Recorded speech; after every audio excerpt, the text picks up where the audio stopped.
sink might be handy. Hello there. Hiya, gang. It's Tuesday. Blue. What? I wasn't here for the last few streams. This is the first time I'm seeing these. Good. Are they having the impact that I wanted them to? Just a moment. I'm not going to zoom in because they're emotes. You're supposed to see them small. If you can't see him without zooming I in, maximize the screen. you can't see them. I guess. Well, they probably won't be. They'll be blurred because of resolution. I'm seeing Sleepy. I'm seeing Evil Grin. I'm seeing ... I am seeing Crying Cat.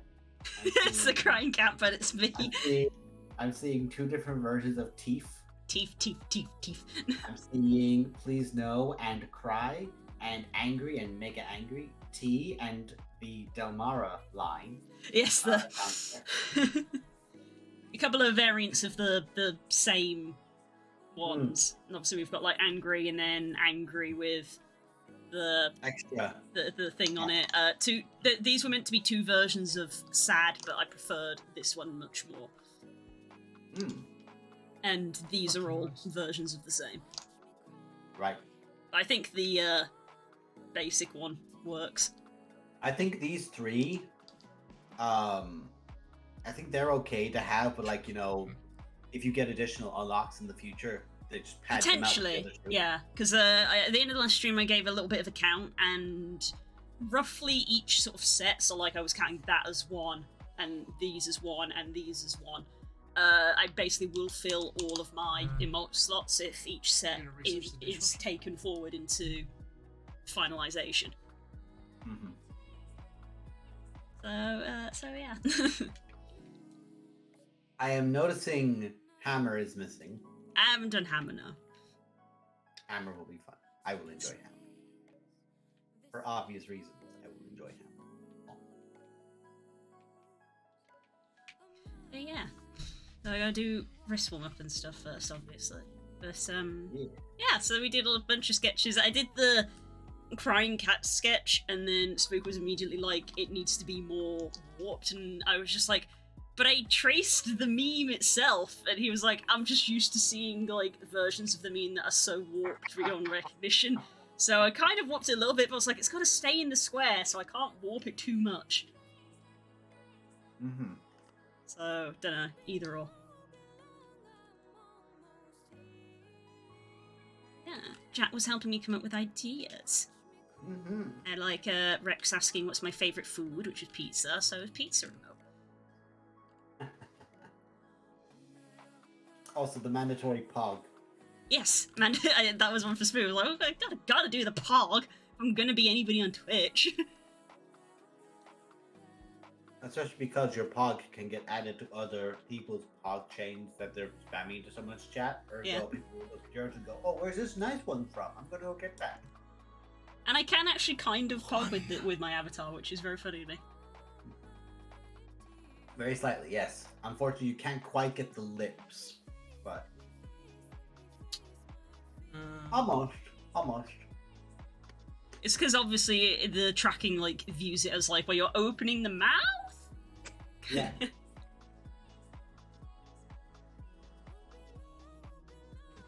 Also, I had last night, the first time ever. It's gonna sound weird.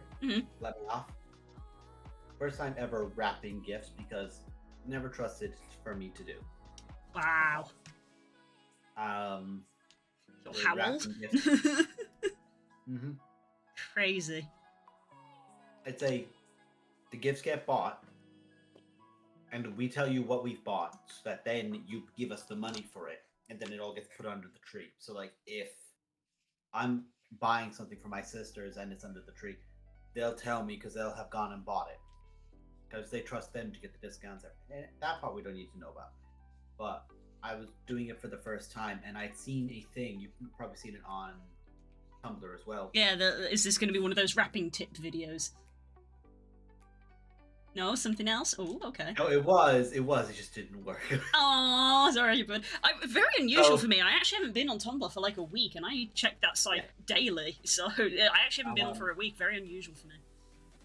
So with that, like there's the tying them, like essentially you can cut it like on either side down below where the space of it Let me is, and it guess, basically comes up was it like you know this? like the little wrap pieces that come to a like tightened point, and then you have a little bit of an extension up, kind of like almost like the pulled crackers. I'm not sure what else you might know them as. Yeah, put with Christmas crackers. Christmas crackers, kind of like that, but with the gift. So like one side of it is just like hanging on for one of the gifts I got her, and the other ones I'm like, box. You're going to be a box. Aww. That you're going to be a box and go on from there. So, but yeah. Look, if you've not wrapped presents before, the fact that you tried is like worth $1 million. It don't matter what it looks like. She's already seen them. That's so cute. Because I did the IKEA desk yesterday. She's tempted to get me a drill for Christmas because I don't physically have one, because when I was working as an electrician, like any other tools that you have, the company owns it, but also then it's the company's duty to keep it maintained and repaired. But if it ever goes missing and you're the one who had it, it's on your ass. Right. So I just like need a drill to just like finish off, because some of those screws, like, they don't properly fit the holes and just need to be crushed in more or less with more force than a wrist can do. And once I have that, then they'll be fine, and that whole thing will be anchored down. Nice. Reroll. But we did that, and we sat out there, and I just told her, look, no matter what else happens, you have to finish up for the evening and go to sleep, and then I'll start wrapping presents. And I just started doing it where I just, like, unrolled out the things. I had like the reel of it there and everything else, and I heard the door open, and she just went, "I'm going to the toilet, I'm not looking, I promise." Aww.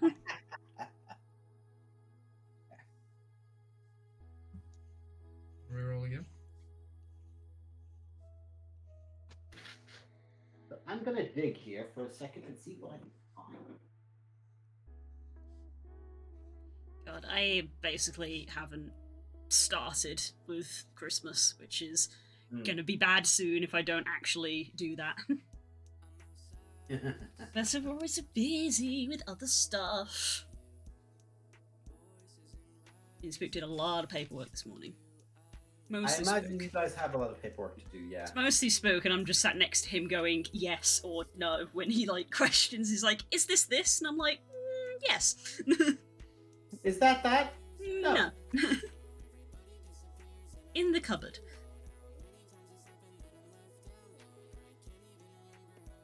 That's where it is, okay. I am going to try and do something. Ooh. And I'm going to try and write, because bear in mind, I have Thane's journal. Yes. So, like, I have, of course, in Thane's journal, a lot of out-of-character notes. Jotted down. So what I'm going to do is, because I primarily use this to take notes in my interaction with the character.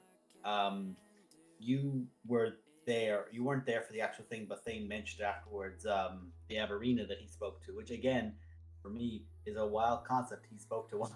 Yep.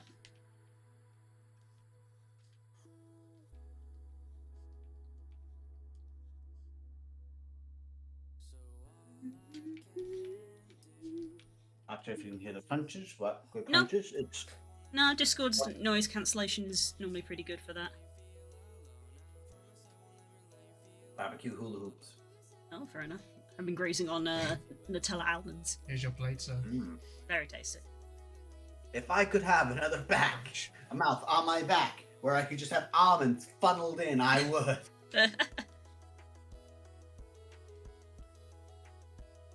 Oh, that's useful. I can use a line break. So what is it you're going to do? Because you didn't actually say. Excuse me. So sorry. Thane has a journal in the actual Roll20. I am going to transcribe my notes from sessions into it. Ooh, that's going to be a lot of writing, isn't it? Yes. But I'm doing it also as partial research because I'll be going back over everything. Fair. And having to remember certain sections. Not everything is noted down here. but I can damn near tell you how much damage I did in certain fights. So Yeah. those sections are there. That white dragon brain. Yeah, Yeah. we're all real. Yeah, everyone knows that I advocate for Google Docs for my note taking because I can like highlight things, and the highlighter especially is the one that gets used the most. I generally use it to either color code things of like this person knows this person knows this, and the one which is the don't read this out loud notes. Out of curiosity, what is your don't read this out loud color? It's bright yellow actually. You would think I'd go for something like red, but it's bright yellow. In fairness, it's the typical highlight. It's the default highlighter. Yeah, that because when I'm reading, obviously when I'm reading through notes for like a recap or something, it'll be like as I go. So it's like whichever is the one that immediately grabs me of like yellow. It's the default color. There's a reason highlighting things in yellow is the default color. So yellow is my don't read this out loud color. Yeah, very useful. So that's why I advocate for Google Docs, and of course you can share with people, and I can also write them on my phone, which I can't necessarily do with Roll20, but that's just me. Yeah, sure. This is more just a thing to have than it is anything else. Yeah, I get that. As someone who, physically made Kirok's notebook. Because, I do have, and bless it, because of the amount of travel it's gone through, it's actually kind of grimed up a bit, so... Oh, but it's fitting, though. It is quite fitting for him. He wouldn't have Paladin on it because, of course, at the most he might have is just the simple journal. I say simple. Of course, I grabbed a fantasy style journal, so it looks cool. But his is probably just like a thick brown case book more than anything else. Yeah, the standard sort of leather skin. We all know the type. Because they're much the same. And Curls, we've got books that match our characters, not necessarily the books that they would actually have, because who has a purple pigment in villages. I said villages. Get here, city boy. Just a city boy, born and raised under the thumb. He took a midnight shift going to fucking die. Never get over. I have the best kill death ratio. Pause. Fuck that. You have the worst. You have the worst kill death ratio. You've died. Oh yeah.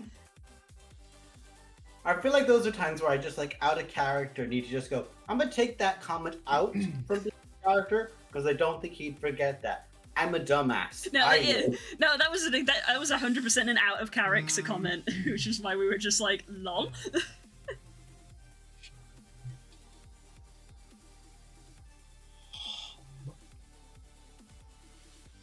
More hobs, actually. Yeah.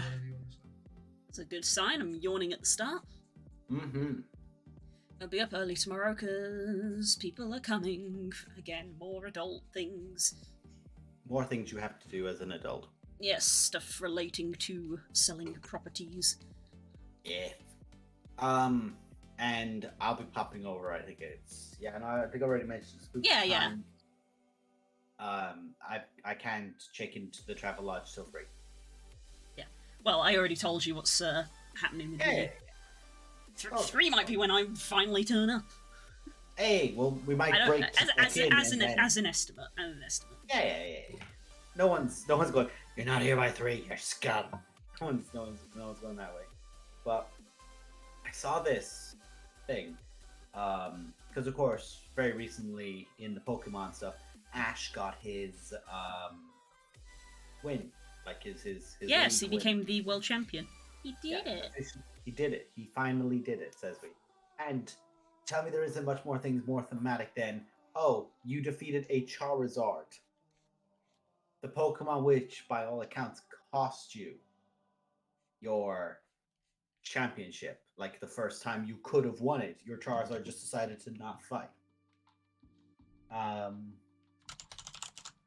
Yeah, it was really good, but I saw a lot of things, especially the same audio clips used on reels of Ash at the very start and then that. But I've also seen people who, when they first started playing Pokemon, what their first starter was.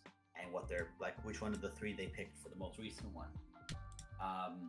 And all it's done is draw back in my head the idea of like a campaign finish, like looking at where Kirok, Glory, and like really you could say Ash were, and then when Varus showed up, and where they are now and where they were at the end of SKT, like the parallels of Yes. like kids to there, and even to the point of like if Okar gets finished, like I say when the Mara arc ends, because you know that's my optimistic way of saying, don't worry guys, this is only part of our story, not our finisher, please.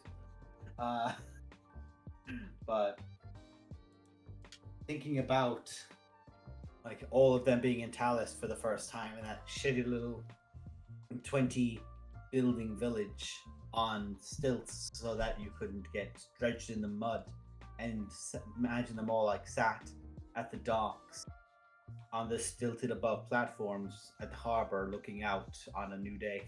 Hi, Rex. I'm a poetic fuck. I know.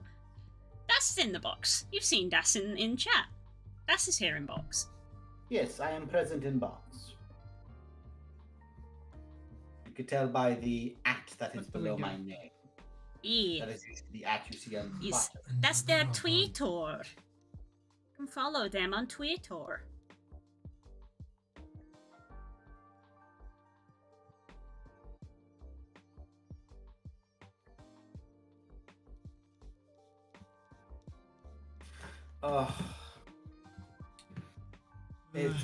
It's hilarious thinking back to it because it was very telling of the kind of player I was, and where my experience level was with Okar compared to you guys. Because while I had played like one or two campaigns, I hadn't done anything major, shall we say.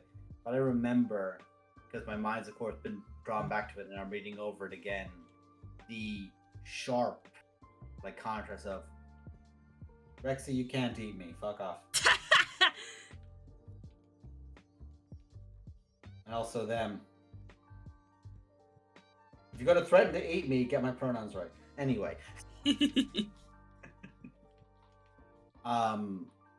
Thinking back to thing like stomping up to the tavern owner, just like hand down, like, hi, I want to go, like an obviously terrible reference to like bird watching or something, I think it was. Mm-hmm. And just been like, oh god, he's so fucking obvious. He's such an idiot.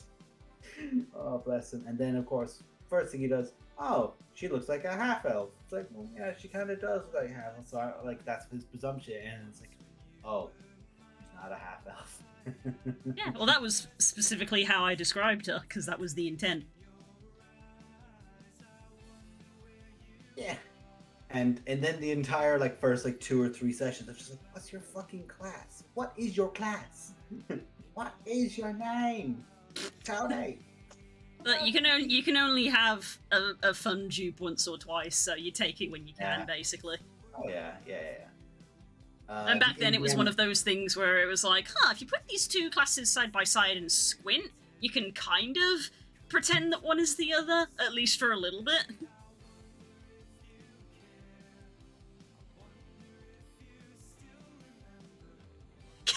The answer is still no, Rex.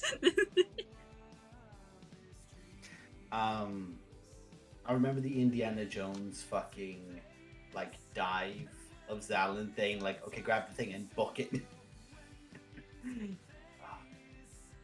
I feel like there would be something at the very least like symbolic or enjoyable about the fact about them going back to that temple. And as a side, I'm sure Fennec could have gotten it. But what if there was a reason Fennec couldn't go in that temple at the time? I assume it's because there were technically divine aspects in there and they're not supposed to meddle, but that is me making assumptions. You can never be sure.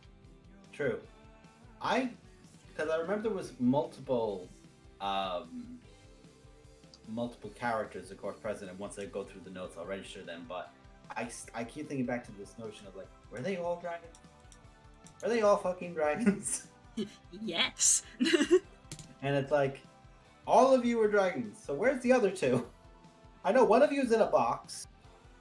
One of you is MIA. One of you is a magpie and not present. Where's the other ones?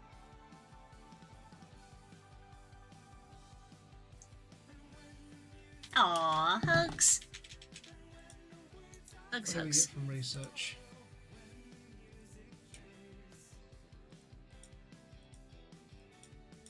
Oh god, I forgot that. What? Just I didn't label my layers, so I was just flicking through them, being like, which is which? Oh, good. Hang on a sec. There's a comment about snow on my phone. Yeah, when I saw my parents at the weekend, they were like, oh, they say we're going to snow, and I literally said, I'll believe that when I see it. Yeah. Look, they always say it's going to snow the moment it even slightly gets cold, and I'm like, nah. I would love to be proven wrong, but like in Ireland you get slush at best. So I'm like, Should we practice? Yeah, the current forecast is it optimistically has a snow symbol on Thursday, and I'm like, no. no. Even if it did, if it snows for one day, it doesn't last. Okay. Oh, back to work. This is a fair note. Do I actually? That might be fun. I might write this.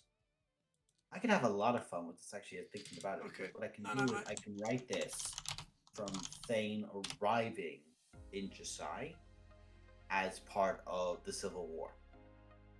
Oh. And like he got the journal to do it, so I can actually write a bit about that. Yeah, semi prologue esque, kind of like how Kirok's book is like prologue esque in that it has like the build up to like her magic surges and stuff, and then it's like, suddenly the book is blank. Yeah, but the thing is that I've had a very long time I've considered about how, because bear in mind, of course, I tend to try and write whenever I get sleepy or otherwise, like when my brain, as I call it, my brain literally just goes into just stagnation mode and I'm very sleepy. Yeah. And the pen just drags and you can get like half a word. Like when I have no concentration, especially when I'm talking like schools, again, probably have a disability when it comes to learning. But we should probably get diagnosed. We should probably get diagnosed. But I go through it and I'm looking at that and I'm thinking, I could use that as a premise of how Thane wrote. Like, trying Health to write check from his Spook, name. sorry. That's Keep fair. interrupting you, I'm sorry. You're good. Thank you, sweetie. And a sip.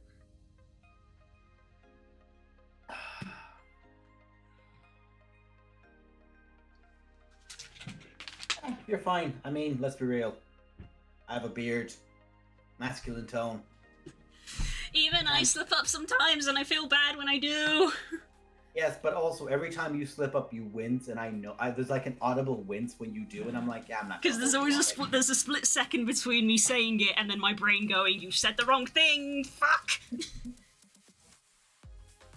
not the only one in chat. I'm in chat too, technically. There's some people lurking, I think. Also, hi, if you're lurking, hello. We appreciate you even if you're lurking. Yes.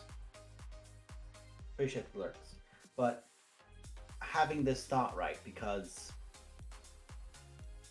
I think I've mentioned this to you before about this idea I have with Thane, where I'm just gonna get the chewing gum in my mouth. I randomly. You are more than okay to lurk. Yes. We're just like going, we see you, bitch, and we appreciate you, bitch. Super appreciate always pop a tab for a streamer, you know? You see someone streaming, pop a tab. Just having that number really helps with like algorithms and stuff. It just helps everything. How are you? I'm good. I've had a very nice day. Thank you for asking. I hope you've had a good day. I hope everybody's had a good day. Mine was hilarious. Yes. I'll have to once I finish going on this tangent. I will ask you about that because I mentioned I said it to Spook when I saw it on Twitter, and he's like, "She's laughing," but then he eventually admitted it. But the thing about how Thane always introduces himself the exact same way, I'm convinced. Like I've decided in my head, like it's a thing because of course, let's be real. Immense fatigue from lack of sleep, immense fatigue from lack of food, immense pain. Forgetting things quite a lot. Yeah. I am Thane Erisar, second of my name. Hey, yes, that's where it is. PTSD. Yeah. And writing them down and trying to remember them, which is where like a lot of his memory issues come from. Like I'm very much so plucking Bucky Barnes out of that of like, yeah, does he remember this? Or has the magic fucked with him in this situation? And are these things that he thinks he remembers? Is he remembering someone else's name? Did he know a thing? Was there a Thane Erisar at that battle? Like, of course, a lot of this has been dismissed. A lot of this has been dismissed. And he knows so much of it so extensively that, like, if Curls pulls the rug and says, no, you are not Thane, someone else is Thane, and you have taken their name, like, that's a rug that's been thrown. Yeah. That rug has been pulled, and there are so many fucking coffee tables and desks on top of it that you just, like, flipped. By doing that.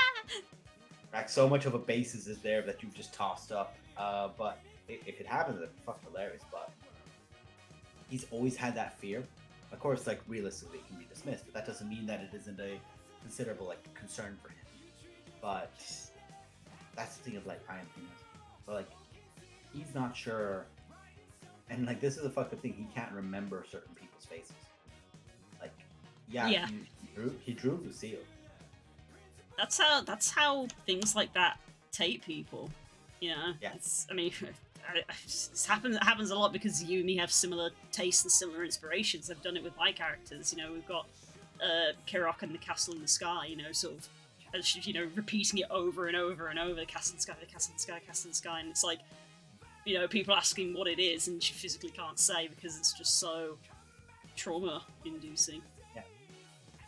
Like, thankfully I was able to avoid having quite a bit of that, and not to say, like, it's yours and no one can steal it, but less like of a, oh, someone in one campaign has it. Original OC, do not steal. Yeah. But I more mean, like, you know, like, not repeating a motif between two characters. But with the healing that he managed to get from Teneros initially, that was like, oh, you will feel like you have actually slept and you're no longer in constant agonizing pain. Yes. You can now think.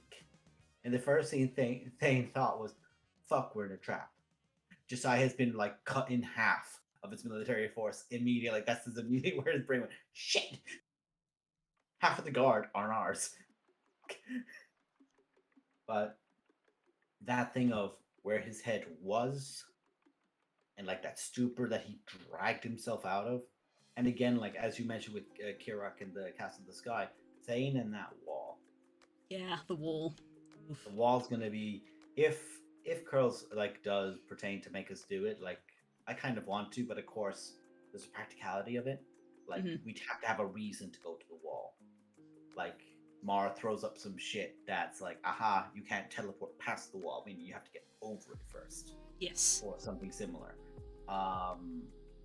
Any way for me to get on that wall, I'll take that as an excuse. let Thane. No, I get it as well. Again, you and me being the same person, it's just like, oh, this is probably going to be really traumatic and upsetting. I want to do it. I can't wait. I want to do it. They don't want to do it. I want to do it. Like, this is like, I don't want to reveal too much. Yeah. But also, like, Thane was the last person up the ladder of his squad when they got on the wall, which I think you guys are aware of. Like, yes, I believe that was mentioned. He watched everyone else get cut down, and he got one lucky hit that did nothing. Because again, immunity to magic, or like resistant to non-magical effects, or whatever you want to say, or straight up just did nothing to him. But Thane is probably going to be like the situation of first person up the wall, and he's kicking the ladder down then, so that no one else can get up the wall, because he doesn't want anyone else up on the wall. And Tala clawing up the wall like, bitch, get me up there. I don't need a ladder. Yeah, it's like Zal, and anyone else is just like clung to her side, like, up, free lift. Fucking Flair has just got the Homer to Sideshow Bob thing of, I got my legs wrapped around your ass pretty tight, let's go. Just hyped up. Ugh. But something as well, because I'll have to change this once I can, but Curls, because one thing, Hussein is a knight, nobility background, but he doesn't have a squire. Thane's squire either went home or is dead. But if Thane didn't come back from a battle, basically that was his thing, was to go home and say that Thane's gone. Whether or not he got back to Andlathon, Thane doesn't know. Legitimately has never been able to find out. So I literally have to do the parentheses of squire for when Thane is addressing him in his notes. Or them, I should say, because we don't know. Yeah. And then once Curls gives me an name, I can just go whoop, and also just naming.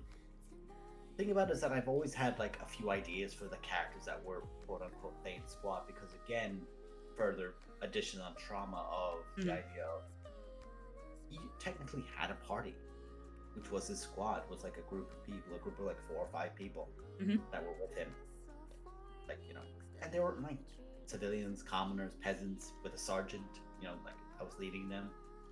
Thane didn't really need. Thane couldn't be ordered by. Because this is what Carl said to me before, is that Thane was basically, quote unquote, he was trained as a knight, so they used him like one, but he wasn't an Undathian knight in the way of he wasn't anointed, he wasn't a paladin, wasn't chosen by a god, very specifically, the whole thing about that. So all the other paladins basically would ride, and he would follow with people on ground, more or less. So he didn't have any glorious charges, or he wasn't anything like that. So he didn't fight alongside them. Which is probably the only reason he's alive, is that he didn't fight, because when the Black Knights basically came out, the Undathians were the ones coming toward the wall charging, and the gates opened, and the Knights rode out. So it was just a situation of the Knights going, those 5 gotta go. Yeah. Take those heads. I getcha. Guarantee they're dead. Thane didn't get that. But he fought alongside people in literature. I'm just slotting in with you guys, people who missed the body, what have you. But I never had, I had ideas of different locations and names of this was a baker and a mother of 2 from Jashai. Yeah. Or this was a farmhand from outside of Meganhold, and so on and so on and so on. But again, the tragedy could be just Thane knows them, but these people are entirely forgotten. They're entirely forgotten by time and everything else, because they're just another casualty of war. And is that tragic? Yes, but that's the point. Yes. It's not fun. Right, I've talked a lot about what I'm thinking of doing, so while I start writing, why don't you tell Put me... pen to paper and start doing it. Why don't you tell me about what happened with the legendary encounter of a pigeon and a spook?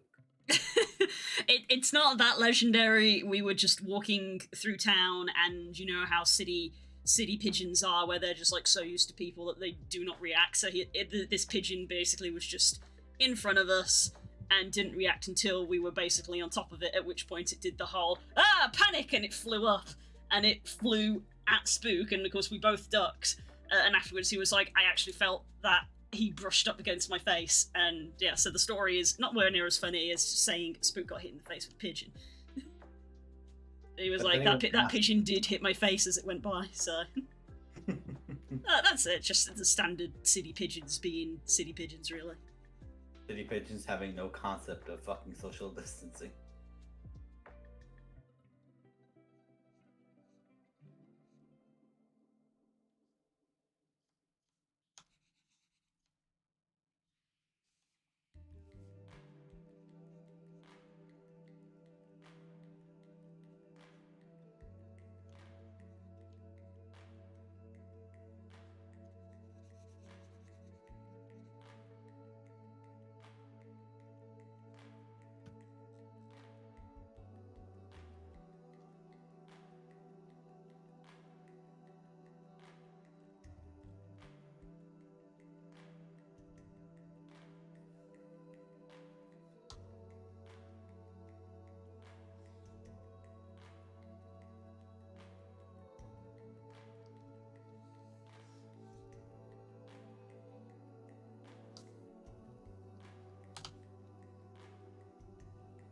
The usual blue problem with a lot of blues pictures where it's like rings kind of just get in the way.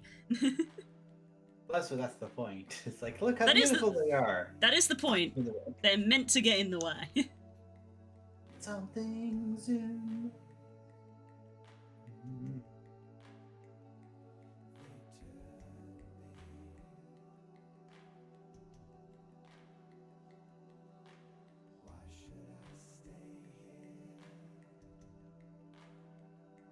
Oh, that's actually a fun thought as well. Is that while yes, Rustlands can have like a, let's call it English grade weather in regards to like cold and wet. If you were from like the equivalent of Finland, fantasy Finland, which is what the aim would be, or fantasy Sweden in the north, it's like, fuck, it's warm down here. Yeah. That's how North Realmers think. Yeah, and Undeathins too. That's even a thing about this campaign that's wild to me. Is that in my head, it's like if someone says North Realmers, it's like, Undeathin, get it right, get it right. Like that's over there, we're over here. I think it's easy for me because it's that thing of like, oh yeah, you're part of the United Kingdom. It's like, no, I'm not. No, I'm not. Patty through and through. Get you soon, bitch. I'm getting over here. Good. Who knows? Maybe by the time I'm sealed up with Stacy, you know, Wales will have left.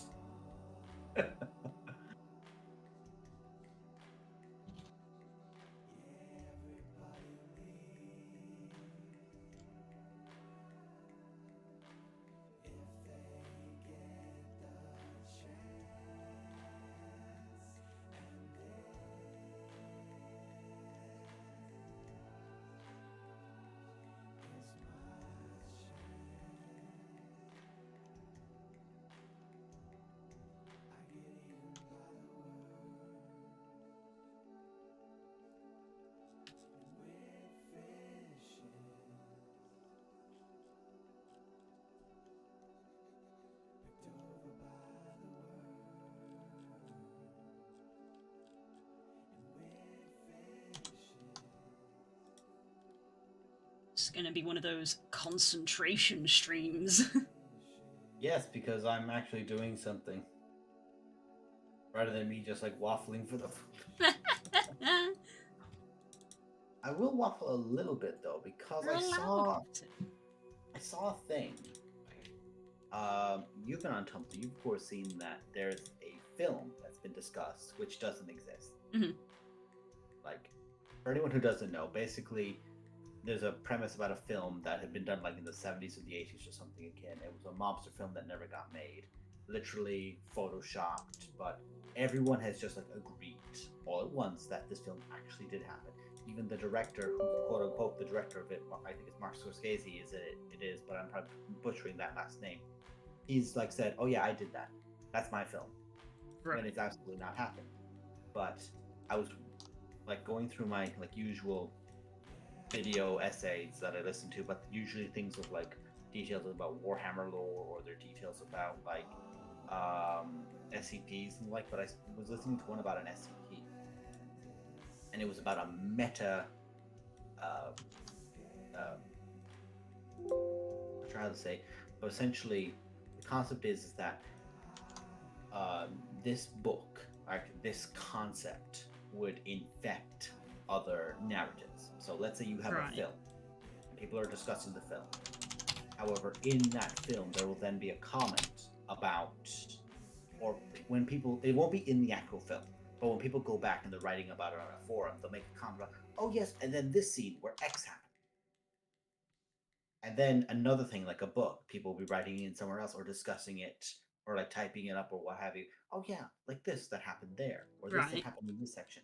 But the thing is that when those sections get fully, like, let's say developed, let's say it gets to a stage, whatever book it is gets deleted or like stops existing. So if it was from a film, that film no longer exists. From a book, that book no longer exists. And of course, my immediate brain went to the notion of, oh, it's just like the thing on Tumblr, where like it's just a thing that everyone just agreed it existed, but there's no thing this is from. Like this film doesn't exist. So where did it come from? It doesn't make sense. that they're not like everyone's talking about it. So things like this have appeared in other things, and they've been recorded in the SCP stuff in this like particular SCP. The entire SCP is about this. Yeah. But the fun thing about it is that there's been a running theory or like a running like thing in certain SCPs where they're aware. SCP, the Foundation themselves, are aware they're a fantasy. They're aware. One of these like meta breaking things. Like there was a meta knowledge one where essentially a guy would appear in a film and he'd just like punch Jason Voorhees and save the day. You know, like why didn't someone just run up and punch him? You know, like that kind of idiot that ruins the narrative. Like I run in and I punch him. Now, when I am playing a character in certain fantasies, I tend to be that guy, but that's because I want to help people. But that's besides the point. This guy wanted to be the hero, and so they wrote a fantasy which trapped him in it. Basically, they were aware it was a meta knowledge, and they trapped him and kept him in a loop. So with this, there's like some people in SCP who are aware that SCP itself could be a fabrication. It could be something that is created by other people, and therefore know it has some meta knowledge. So they're aware if this thing ever gets in them, like gets in the SCP Foundation's like universe and setting, it could just delete the SCP Foundation. Because once it's in there, if it gets there and it properly sticks, it will delete and destroy the entire thing. Mm-hmm. So they could wipe out the SCP Foundation by doing it. So I was seeing and I was like, is this inspired by the fucking film on Tumblr? Because this was a new SCP. It had an old number, like it was in the 2000s bracket. But right. But like you don't have to. They're not all spoken for. Like all the numbers aren't spoken for. So like someone can go back and make one of the original 0 to 99 if they happen to have a spare number. Oh right, so they're not made chronologically. No, you can go back and do others. But like say there was a for SCP-5000, there was like a whole thing about like, okay, you have to sell, like, because of course they get like a bunch of people approve it, and based on how much knowledge of like online, like, oh, here's SCP Peanut, you know, here's the Peanut.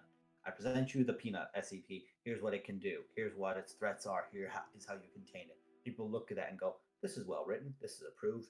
It gets that SCP number. It gets put into the system. Like, you know, there's a bunch of moderators and things get done for that.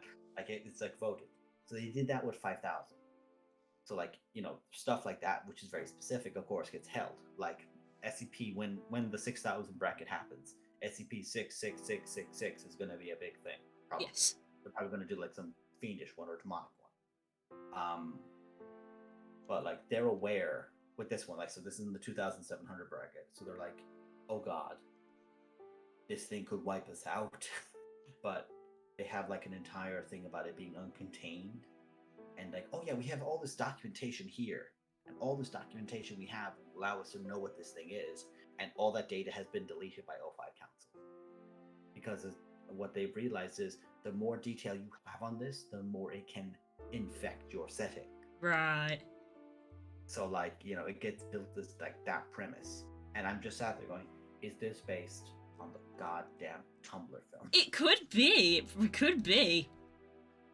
Like, what about the unkillable reptile? Ah, yes, we're all very familiar with very familiar with the unkillable reptile. Don't you mean Gregor? He's the unkillable dog.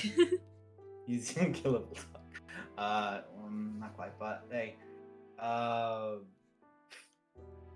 thing is that, of course, when Among Us got super popular in 2020, there was an SCP article about being sus.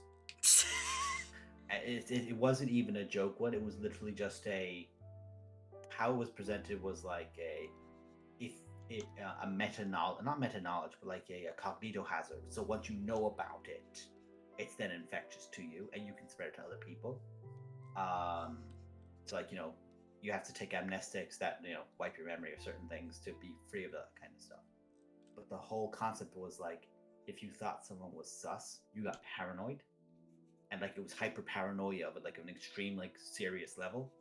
But it was you're being sus, and it's like it comes from forums where you were declared as sus, or someone else thinks you're sus, so then you become sus of everyone else. So it's a stupid one, but because this one came out around this time, and other details about that one came out very close to, of course, 2022 or 2020, excuse me, when Among Us got super popular. I'm like, there's no way these don't line up.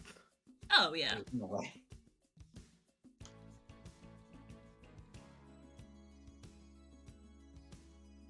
So I'm just there like, is this honest to fuck? No. It probably is. You know, people get inspired by lots of things. But it's also really clever. Like a really clever concept of take that and make it a horror. You know? Yeah. Like imagine any setting where something's like, yeah, here's this book. If you open up and read this book, the knowledge in this book will destroy your universe. You know some motherfucker who would flip that page. Oh yeah, that's the entire like thing for Pandora's box. Don't open the box; it'll release all the evil into the world. Opens the box. Which is why Pandora's box had one last thing at the bottom of it, which was hope for humanity. Yeah. Is gotta have something positive.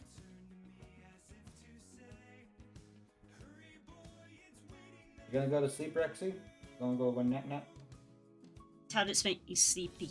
It's good that you're taking your meds. Important thing to do. Have you taken your meds? Have you taken your meds? A reminder for everybody: take your meds. I'll take tablets before I go to sleep, but I'm fine. I'm taking paracetamol just because I know she's unwell and I'm not risking it. Yeah, you want to get some vitamin D for that. Oh, I already have. Oh, there you go. I take Baraka vitamin D supplements and fish oil supplements every morning. Yeah, you'll be good. You'll be grand then. Oh yeah, I'm fine. That's the good stuff for keeping you from getting colds. Oh yeah. So like when something does hit me, is why I like rip in a corner and I hide, because if it hits me, you're all fucked. Actually, I've got one for you, Blue. Concept for you. So I saw it on TikTok a while ago. I tried to make a video for it, right? So like a response video, but essentially where it would like cut and go to my video on this guy, like the follow-up, it just like froze on his image and I just couldn't figure out what was scrapped. But the concept was, if you could pick one D&D character, one D&D class, and one D&D subclass, so like a druid and a wild shape, for example, what would you use? What would you take as your own for this real world? If you could just say, have 3 levels in any class with any subclass from that respective class, what would it be?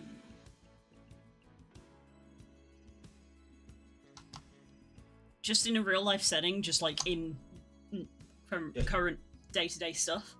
Yeah. So I mean, it's kind of always going to just be wizard, because having those cantrips and spells to do stuff will always be helpful. Because as cool as it is to be big, strong man go bonk, I'm like, when am I going to use that in real life? I don't need strength, but being able to have spells to, like, help clean stuff quicker and help prepare food and, dry laundry, it's like stuff like that's just useful.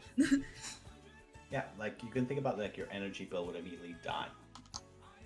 Like immediately die. Because you're like, oh, you're dishwashing, all your clothes washing, all your clothes drying and even ironing, done. I had a different one. Very typical of me, to no surprise. Paladin. Now the reason is that paladins at 3rd level, they get like their perfect body, essentially. You can't get diseased. So you cannot be affected by disease. Now I could be wrong, that could be a higher level one, which is fine if it is. Because as a paladin, at 3rd level, you have lay on hands. 3 times a day you can remove 1 poison, 1 disease from someone. And you can do that 3 times a day, or you can heal someone. So if someone gets hurt nearby you, you're just like, oh, had a car accident, or something like that. Yeah. You can either heal someone, or you can cure 3 people of any disease. Like 3 times a day, you can cure 1 person of a disease. Walk into a hospital and like, oh, is that incurable? No, it's not. No, it's not. No, it's not. No, it's not. And then you get arrested by the FBI and experimented on. Yay! Well, that's the thing. It's like, it's that case of, this is one of those things of, well, yeah, that could very well happen. But if you're Oath of Redemption, And you have really high persuasion from Emissary of Peace, like 4 times a day if you take a short rest. Yes, but we know ourselves. I'm sorry, call the bullshit button. We know ourselves. Just because you have a fucking +10, it don't fucking mean jack. You're like, can I Yes, roll persuasion on this guy? No! He's going to shoot you. But I have a +10. I don't care. You can't roll persuasion. You have been shot. But I haven't been shot because I have Sanctuary. It's like bastard bards being like, can I roll to seduce the dragon? And it's like, but I rolled a 20 so the dragon falls in love with me. It's like, no, because that's not how emotions work. Yes, you're quite right, Blue. But here's the thing. A +5 to persuasion is an immense boost at how good you are at talking. Of course, our way of doing it is different, but if it straight up made me better at talking... Yeah. If you were just going to use it in like in every way, it's one of those things where it's like if you go in for everyday, day-to-day stuff. Oh, yeah. Because that's what I'm thinking of, because I'm not thinking... Because, like, you can tell from my answer when I was like, oh, I'm going to become a wizard so I can just use day-to-day spells, not the, oh, I'm going to become a wizard so I can, explode the nearest city. It's like, I'm not about to become a vigilante because that's not the kind of person that I am. The thing is, like, it's not really that. It's like, hello, I can walk into here and cure 3 people of a disease. Done, done, done. Walk out. But I know, like, of course, we have, like, the immediate, oh, stop, here's reality. But looking at it, you can cure, like, over 1,000. Yeah, that's what I'm saying. The question was, what would you do if it was in this reality? So I was like, okay, well, realistically.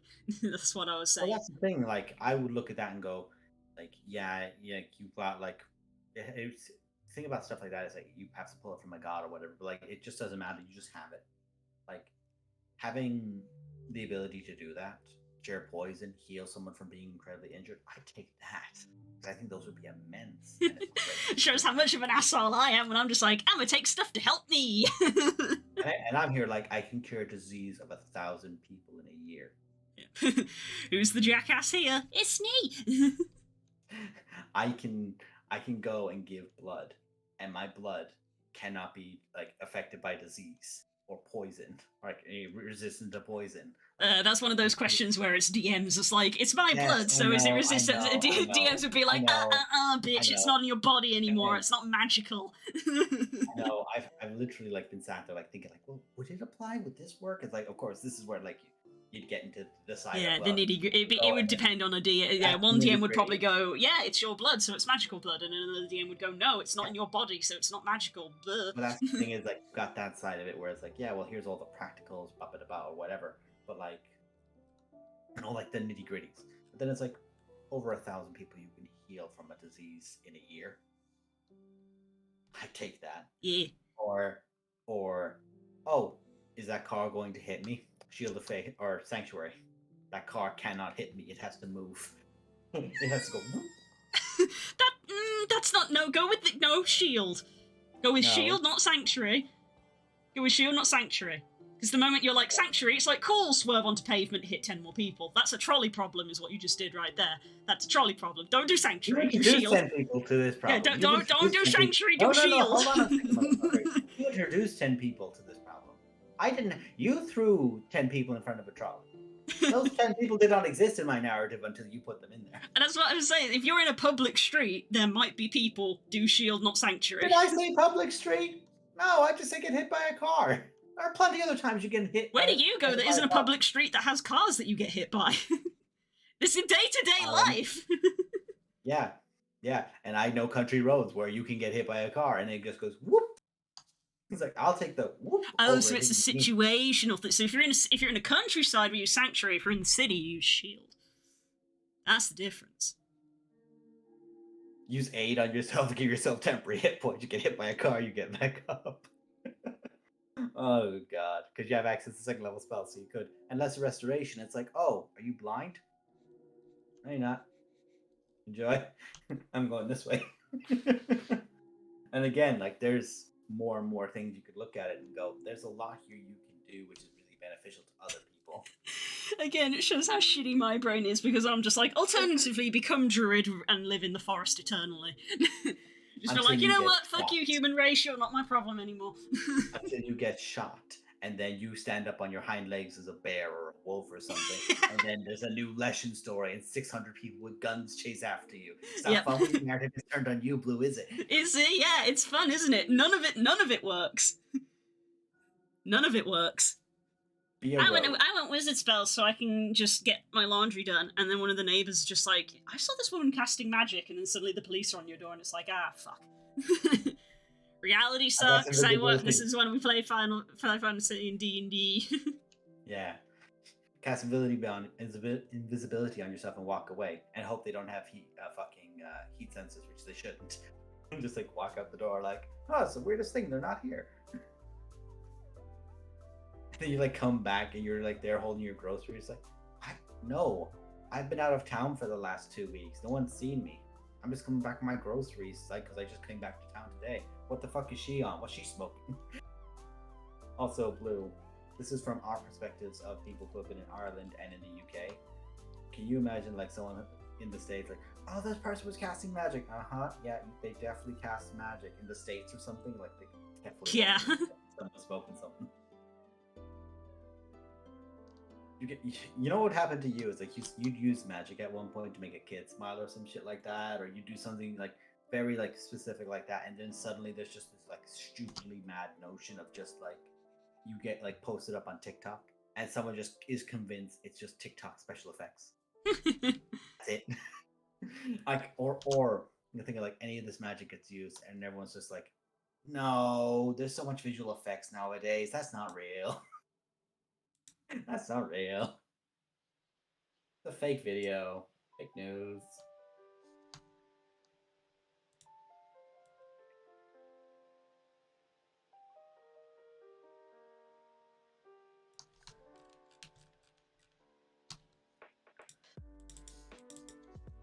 I did see one of the replies to that video was just, I'm going to turn into a rogue and go into Bezos' house. Just sneak in and pop the motherfucker. Of course, he doesn't have his billions and billions on top of him, but just like leave a little note that goes, I can get in here whenever I want. Change your shit up. And suddenly Bezos. Yeah, that's the strong thing. You don't actually need to do that. You just need to leave a little note and just be like, I can get in here again. You want me to be a friend when I come in here next time, right? Ugh. Funny. Oh no, you should do something like you have 30 days to change your ways, and then every single night you leave another piece of paper that's just a countdown, so every time he's like, heightened security, still gets in there. Heightened security, still gets in there. Oh, that's like, even a wizard could do that though. Like invisibility, walk in, leave the note, walk out. Yeah. And of course, they can definitely like go, aha, we'll track them with heat sensors, and they step into the house and pull up a gun, and there's no one there. There's just no one there. They just fuck with them. That would actually bring up the really interesting point of, would invisibility come up on UV light? Or like obviously heat sensors would work. It depends. I guess it depends on if you're being general magical or concrete D&D rules, because concrete D&D rules in 5th edition is that invisibility is technically slipping into another plane, which is why and in the description of see invisibility, it's like, well, it lets you see that plane, which is why you can see things. So in the reality, it's like, well, if you use those rules, we don't have the technology to see into an alternate plane, so nothing could show up.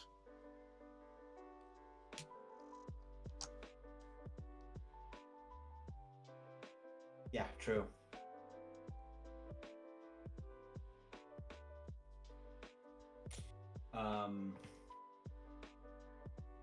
Yeah, and there's like, again, like those things I think of because of course like I've introduced technology in pop, which isn't magic, but like say when you guys were like, oh, I've got detect invisibility up, and it's like, okay, you don't see anything. Like I've got detect magic up, you see a null area where there is absolutely no magic, so like you can't see through it with magic. And then you're like, how the fuck does it work? And I'm like, I'm not giving you enough time to fucking like throw your shit at it and figure it out.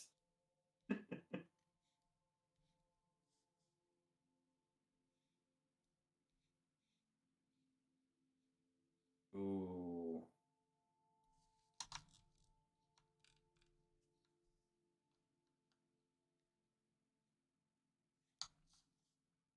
Here's an interesting one I just saw because I'm just checking something when a notification popped up.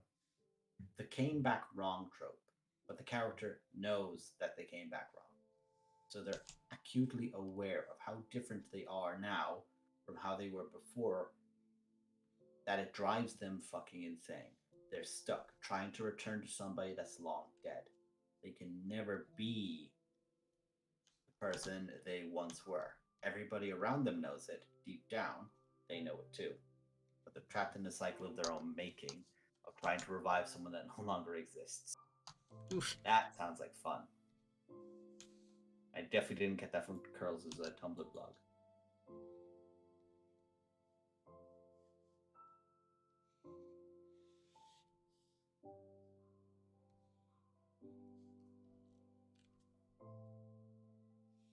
So, are you going to be doing Final Fantasy on the Thursday? No, because Moogle event doesn't start this week, it starts next week. Ooh, interesting then. So it won't. So it's Guild Wars this week. Haven't gotten you away just yet.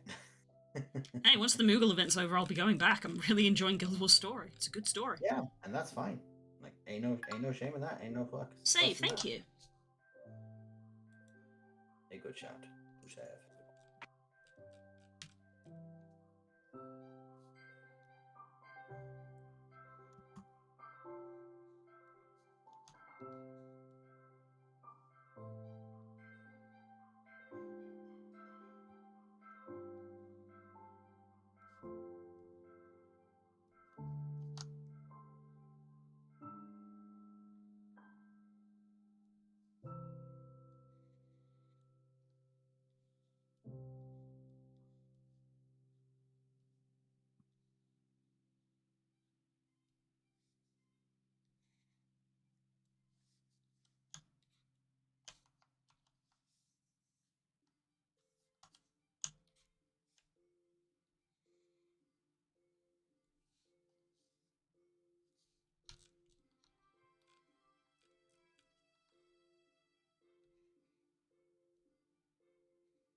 Oh, Blue, did you see the thing I linked you from the God of War soundtrack?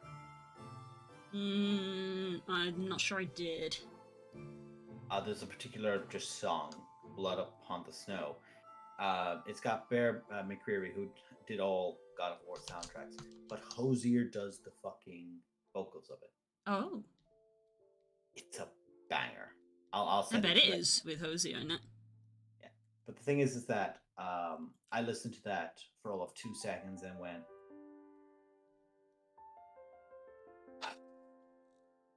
Undathian children have this song.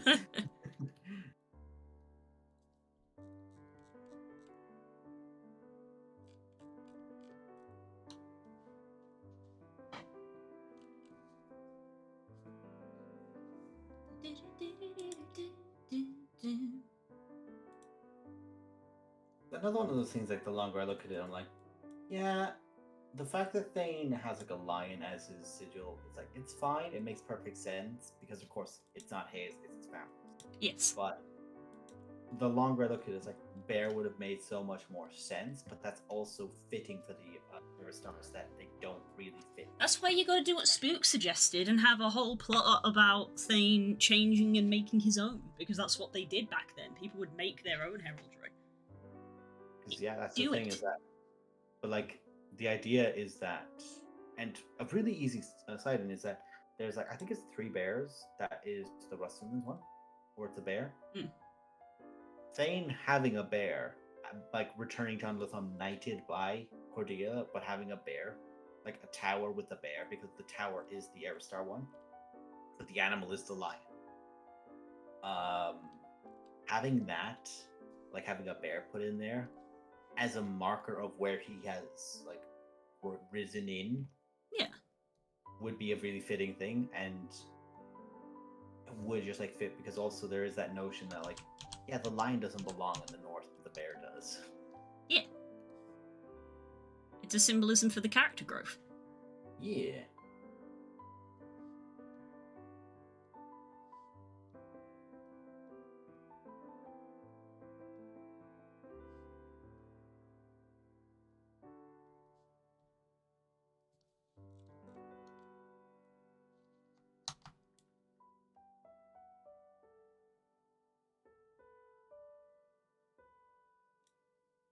Poor Frog, bless her heart, a few nights ago had to listen to me in a room. Basically, I do like kind of like this, but I talk to myself when I'm having like the theories and the theories rumble. It's like I'm bouncing it off and I I'm like get you. bouncing it how it will be done in character. And every time I think about it, I can't help but think of Thane, like just like looking at Denvas and going, "Did you fuck my mom?" Because he legitimately, there's a bit in the back of his head that's like, no, no. Because then, like, when Thane was commenting about he has to be better than his father to Denvas when it came to love, and then he's the god of love, he's like, you don't need to worry about that. Like, you're fine. You're be you, and you're fine, buddy. You're good. You know, the exact thing he needed to say. But Thane was like, yeah, well, you can understand why I have these concerns given my mother. And then he immediately just snorted and went, yeah, you don't have to worry about your mother at all. And I'm just like going, like, I'm literally like the meme we share to each other, like, Wait. that's where his brain is. That's where his brain is. It's stuck in that thing of like, no. But then also, you wouldn't stop at Faye when you're absolutely not meant to. So, have you? It's that David Tennant clip from Doctor Who. What? No. No. What? No. Oh. Wait. No. It's basically that, but it's just him going, no, you didn't. Tell me you didn't. But I've had this long and like heartfelt talk with Stacy about how funny it would be. It's just like, because she just heard distantly from another room, did you fuck my mom? It's like, what? It would be hilarious if to look back at it, like, because of course Tally goes, yeah, Thane, you were always in like a position of power, like like he is a ponce. He can't help it. It's everything he's been raised in. Like he's learning out of it, but he's got a few things like that. But it's the thing of like, that's how fucking privileged you are, Thane, you son of a bitch. It's like you couldn't even become a champion of a god. Your aunt gave you an internship. God. Like, just, brain goes immediately because I'm just like, of course that shouldn't be. I don't think that should be the case, but it would also be hilarious in that way of like a Dionysus just being like, yeah, no, I'm your dad. You are my dad. You're my dad. But this just hilarious fucking notion of like, and I keep thinking back to the potential of if Thane had touched the scale of, I think it was a victory, I believe it's the name. I'm forgetting if it is victory or not. If it's like, oh, he should have died or something like, oh, when it's like fully charged and like protected, it should kill someone if they touch it, and then just goes up and goes, Dook. And it's like, that should kill you. Why is it not killing you? It's like, I don't know. Great question. God's blood. Look, I'm just saying it'd be mental as fuck. It also has a lot of implications in Curl's world, so it's like, ooh. Yes. Ooh. It also has a lot of implications in this world for like bragging rights for Edmund. It's like a shard of Edmund killed the God's Blood character. It's like that would be fucking wild.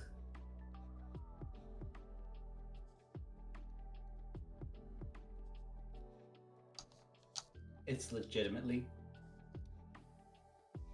if we get time in Josiah, if we ever go back to Josiah, and Thane just has coin, any coin,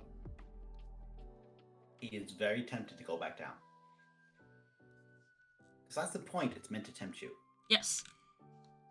And credit to Curls, it's a really easy tempt. Do you know that Thane doesn't know his mother's true name? I actually didn't know that. She has the name Honorok, but that's the name she took when she came to Unlotham. That's not her true name.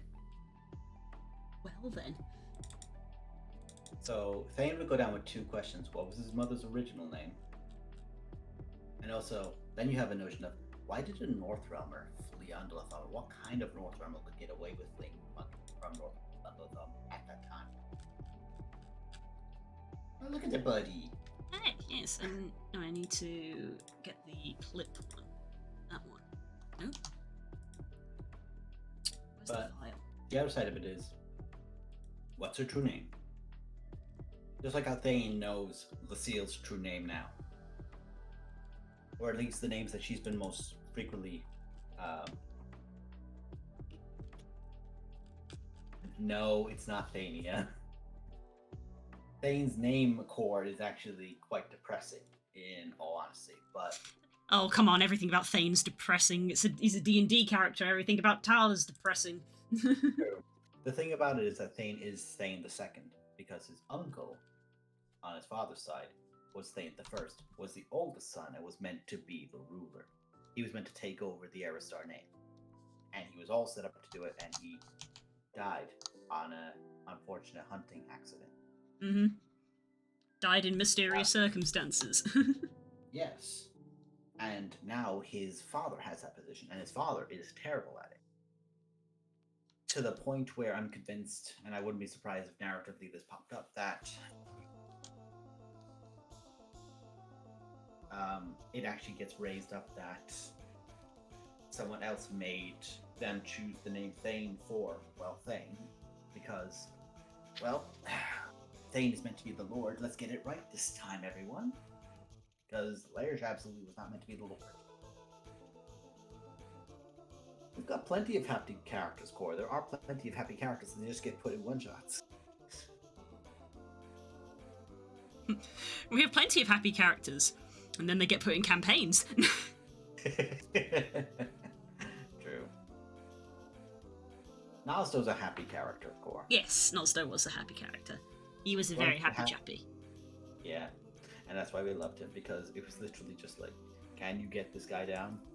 God help Look, you need to have someone who's like that for narrative balance. Hurry Alessador, Buckley Calibra. If the entire party are edgelords, nothing gets achieved. Yeah.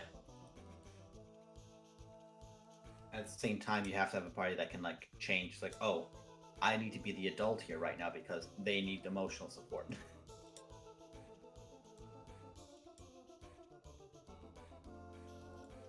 I'm color picking. Also, I did see you have a meme with that and two other Yes. avatars. Yes. Oh yes. Where's the origin of this? We were talking in Discord and I was teaching them Unity. They were trying to make a VR chat world and they were having loads of problems, and I was like, I made a VR chat world, I can kinda help. So I was kinda helping. And then afterwards I was like, get in there, we're learning Unity. They're happy because they are in one-shots that aren't DM'd by either Curls or Death. False, Core. Many characters have happy one-shots that are in Nemo's ones. There are also many characters that are in Nemo's one-shots that are absolutely not happy, but some are very happy. You don't know what the Results may vary. Yeah, results may vary. It's like that terrible ad of like, try our great product. Symptoms include death, nausea, flu issue, blah, blah, blah, blah, blah, blah. It's like you either have the like, and there's people in the ad who are super happy, and that's like you either get all the good, terrible, no middle ground. This is either gonna fuck you up, or you're gonna have a great time.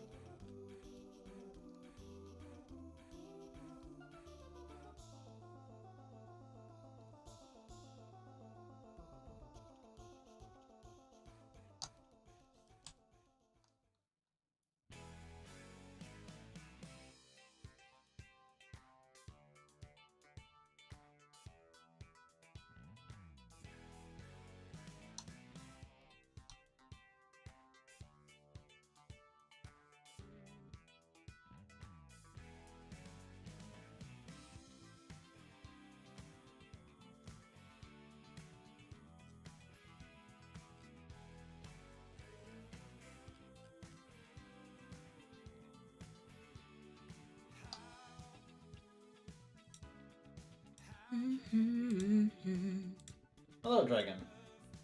Hello, Vaz.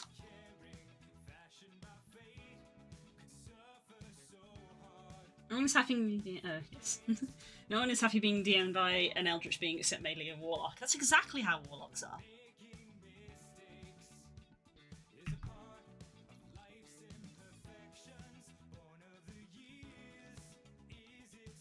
Blue, I know you're probably not intending it, but I just literally have like this Wile E. Coyote image in my head of just like this angry to the side of just like frustration that this is like kind of on. I mean, that's kind of what the pose is for, because emotes being so small rely a lot on shape, colour, and, in a way, tropes to get their message across. Yeah. It's why the tunes work so well, because they're so expression based. But let's be real, we all know that classic Wile E. Coyote, just like a massive wide grin of it. And then everything doesn't work out.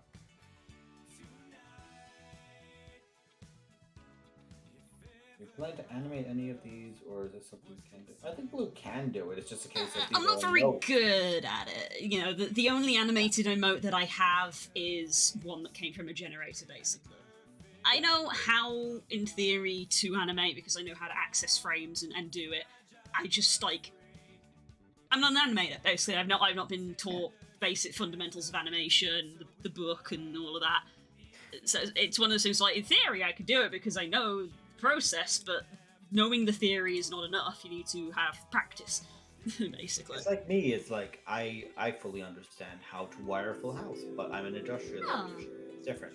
The other side of it is like I could wire a full house. I'm not going to because it'd be a pain in the ass. As an analogy to that, I'm just like, could it be possible? Yes. Would it be difficult?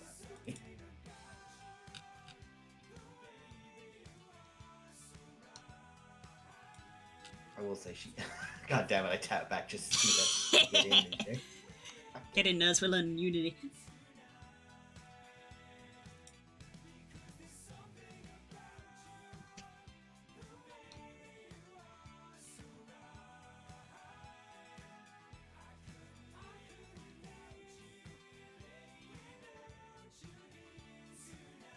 There's one word I will never in my life spell correctly. It's sergeant.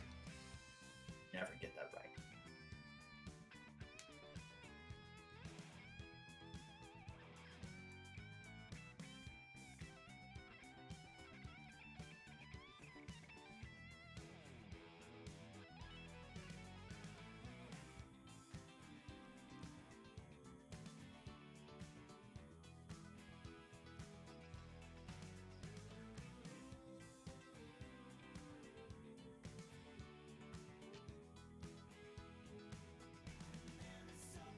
God, I just remembered all the story stuff that I did in Guild Wars last week, and I'm like, what the fuck?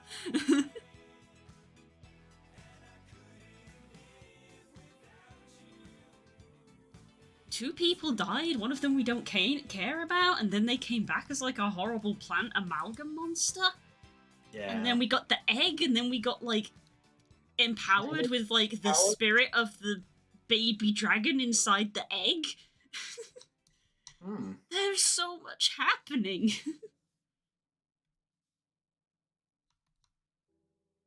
I'm doing this because I just stretched and several things cracked. Fair. The fact that my body does not go like a glow stick is bullshit.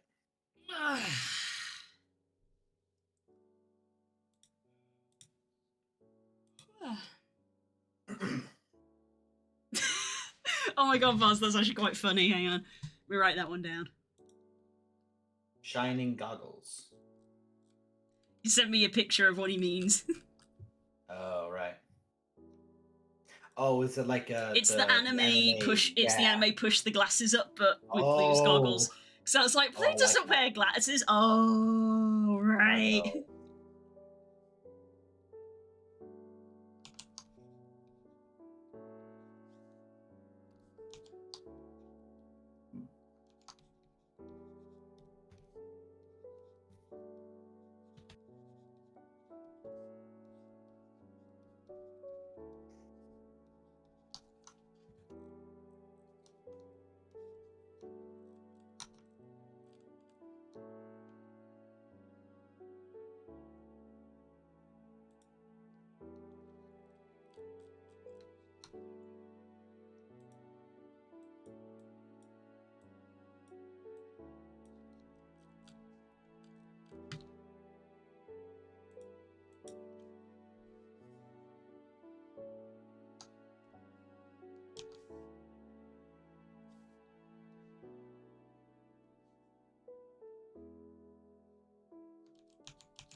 Angry baby. Angie. It's I do think you'll have a problem. Is that when you next draw teeth, when you have these emotes, that is just gonna be spam teeth. That's what they're for. It's for engagement. And to encourage people to subscribe so that they can get access to these super dope emotes that I'm making. Or use your Amazon Prime to subscribe. You can do either of those things. But Twitch Prime is free. You can just go and do it, so why don't you? If you've got an Amazon Prime account, then you have Twitch Prime, which gives you a free sub. Why don't you? Do it. My hair is in my face.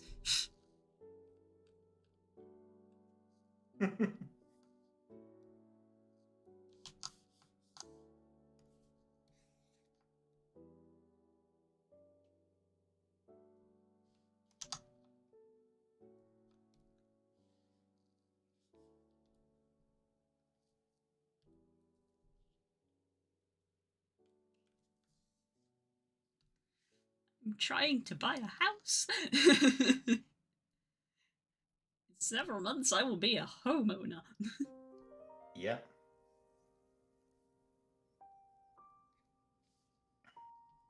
In several months, I'll be able to move over here and start getting a job. And you can become a homeowner. Yeah.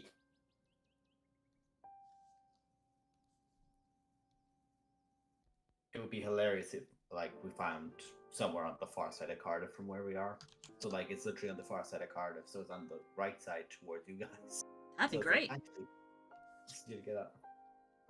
It shaves a little bit of travel time off. Yeah, just a little. Not much, but a little. It all adds up.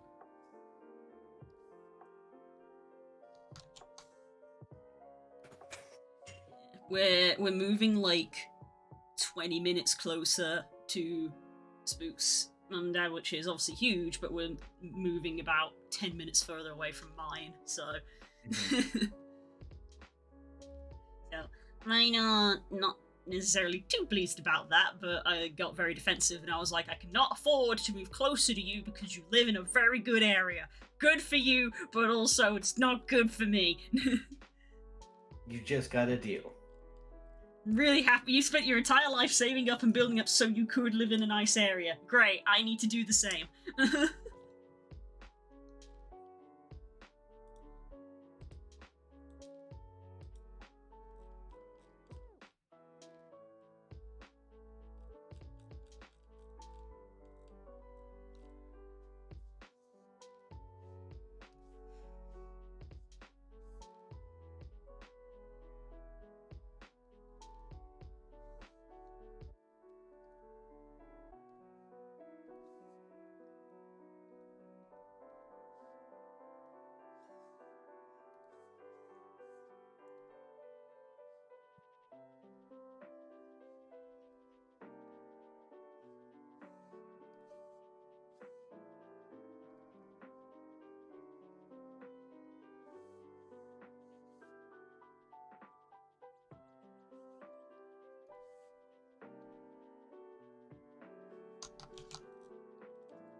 it's interesting writing a journal.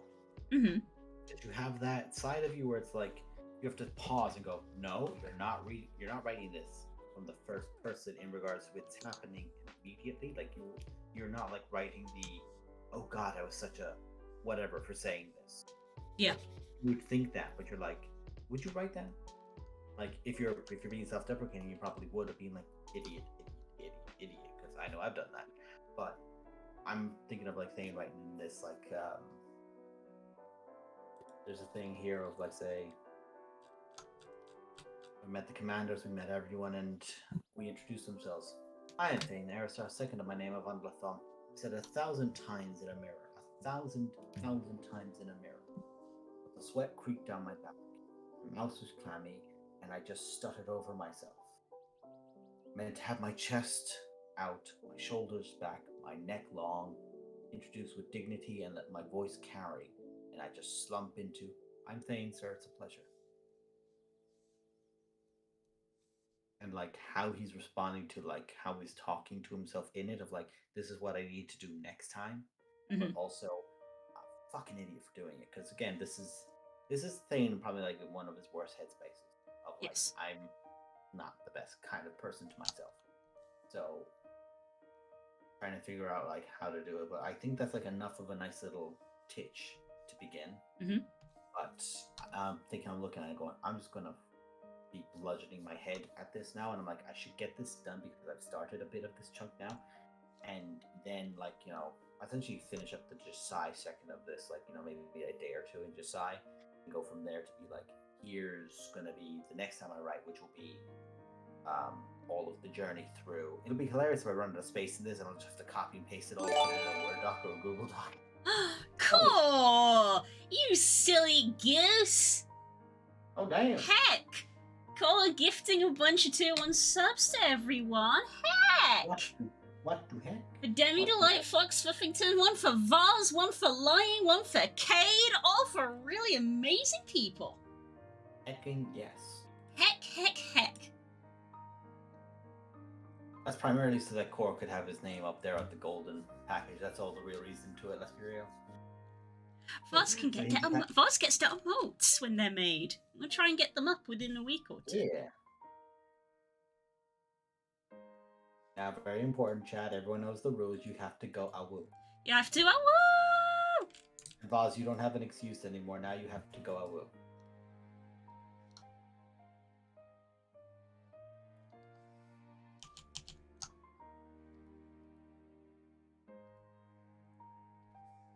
Mandatory awoos for subs!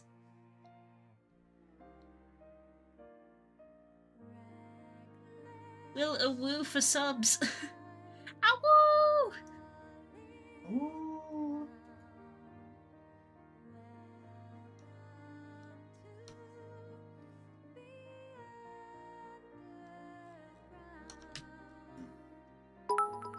Aww, and some bits too.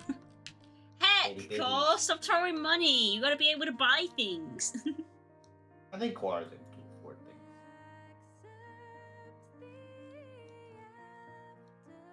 I did see one. There's a streamer I watch, but I'm watching the VODs from this and like stuff that he's edited into videos. Yeah. Like that was his name, but he did it's Sonic. I think it's Sonic Adventures. If it's not, it's the one basically where you play as Shadow, and you can either go a good route and evil route. Shadow the Hedgehog. I think it's the Shadow the Hedgehog game, or if it's got something else that has a different name. There's a lot of games with the Sonic stuff. I don't even bother guessing, but they don't have it down as like the title of the video or anything. But essentially, people could donate into the chat, like donate to him directly. Like this isn't for charity or anything else. But every dollar is a percentage, good, bad. Oh, I see. That's a clever way of doing it. So the more evil or more. Here's the thing: in the same stream, he got donated well and truly over 1,000 to be evil, and 1,000 to be good.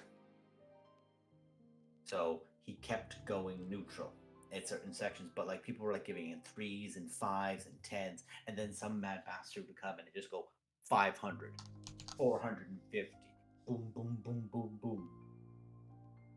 Might be that one. I'm not sure. No, it's not that one. Yeah, Adventure 2 is when he first appeared. The game where you play as Shadow and you have a good or a bad route is Shadow the Hedgehog. Yeah, that one. Because I know they actually the video I'm thinking about, they do reference Adventure 2.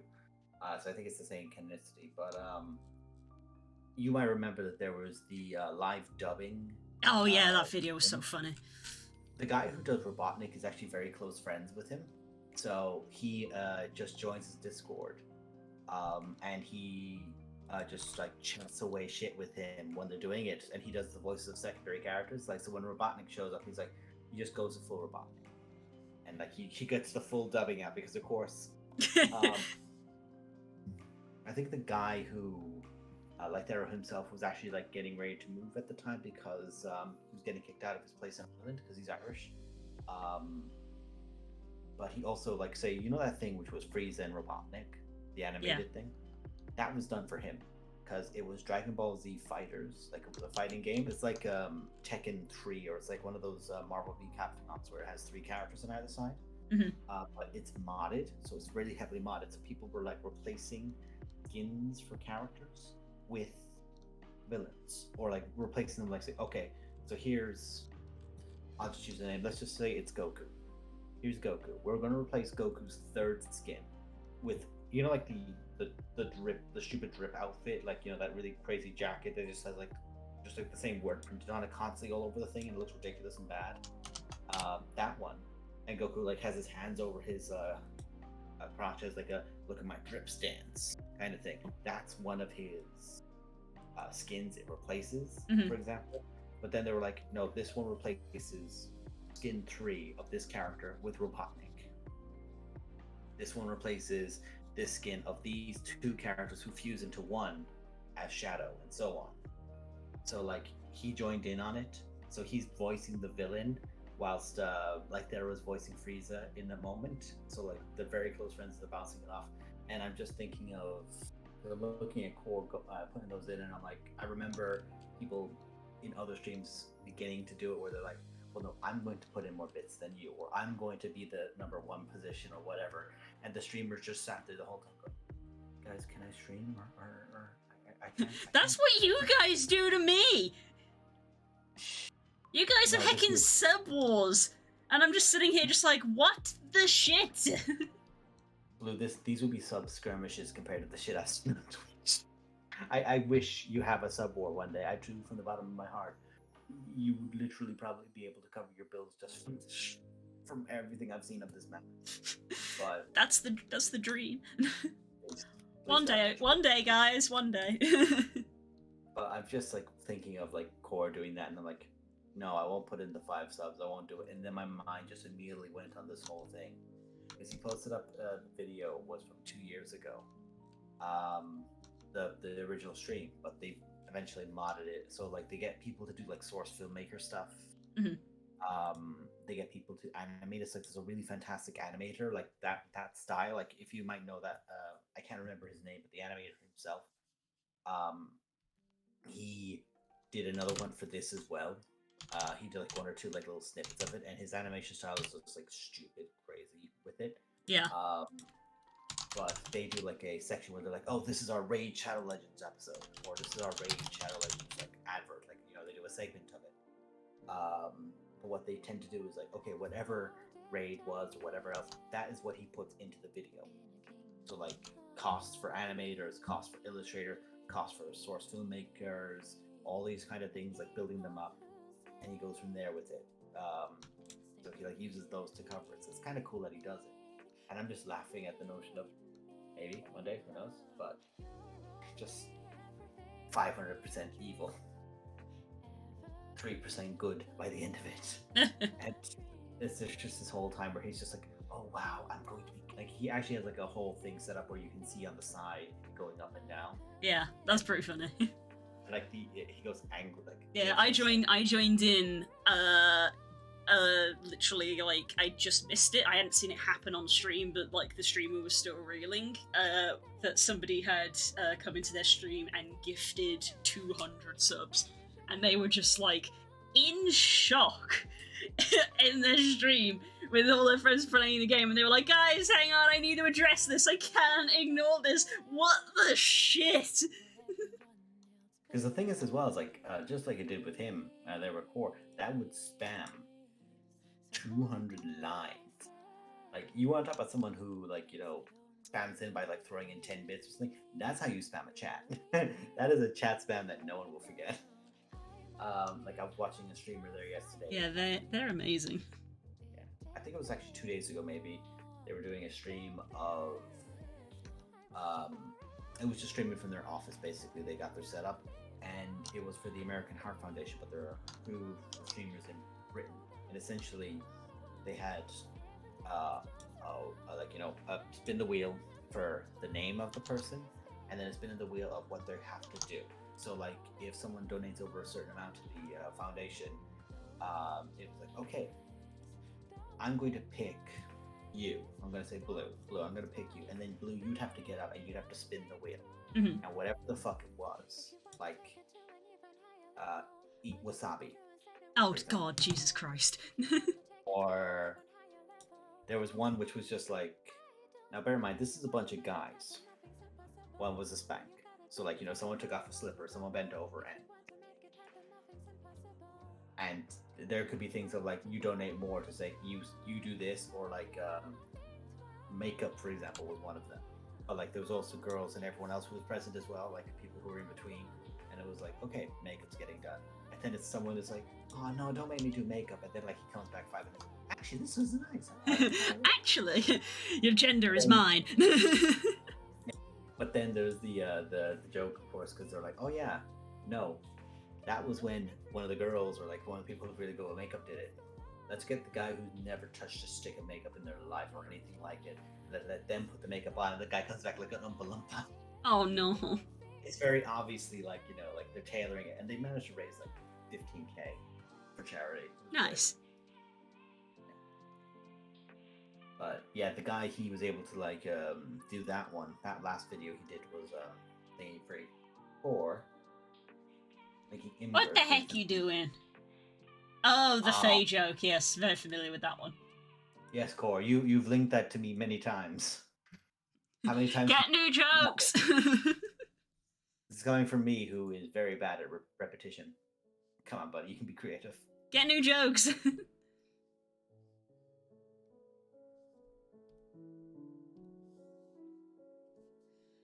This, I thought it was making it too long, but it wasn't long enough.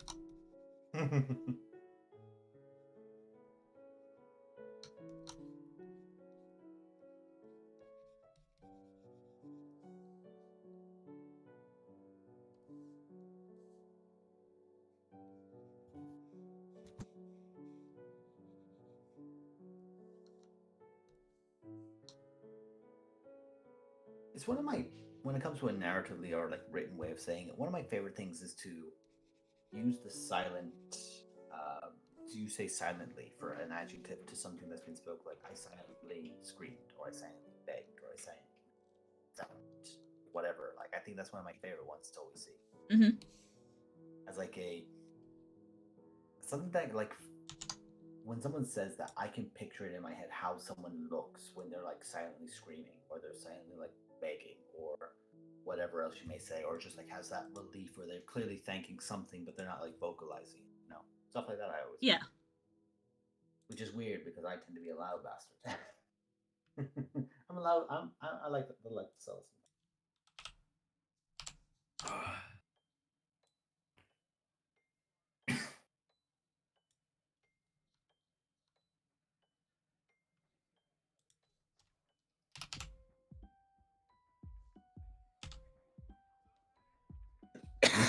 Excuse me.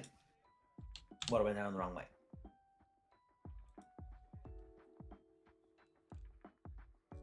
okay, let's try this one. File, save as angry.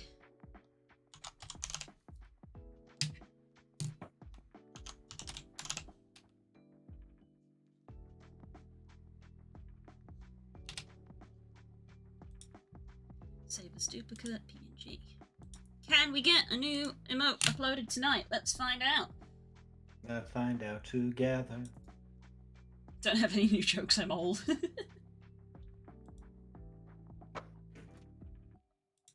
Hello. How you feeling? Hope she's okay. Get your medicine ready? Okay. That'll be for 10 o'clock. Yeah. Oh, it is already 10 past 10 o'clock. Yeah, you're good. Yeah. I blow kisses to you because I can't kiss you. The nose is not blocked anymore, That is good. Hey. Progress. but the throat is still tickly, not sore, tickly. We got a health check update on the frog too. Which Hell is yeah. Hello. Love you. We love you, Frog.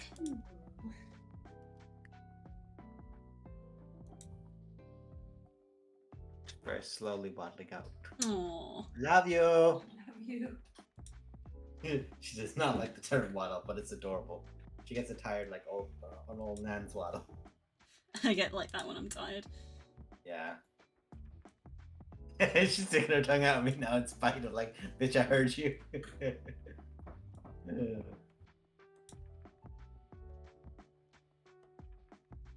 Oh, it's not. God damn it. Layers. Let's see. Can I just copy that over?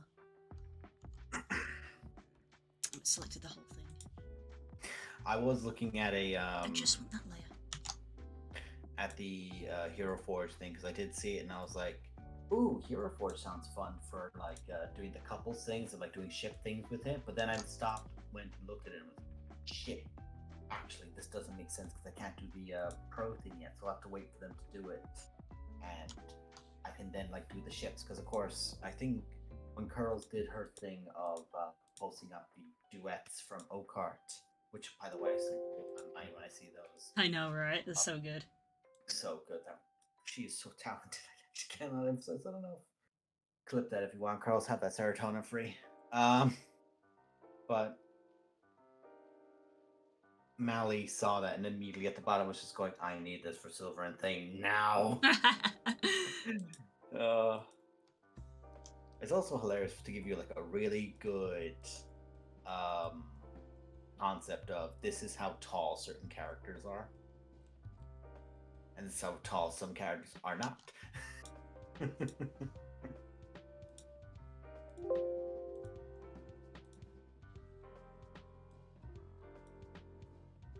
Oh dear God, I just saw that there's a Mabari pillow plush. Not saying that that's a really useful idea to give to fucking Curls, but hey.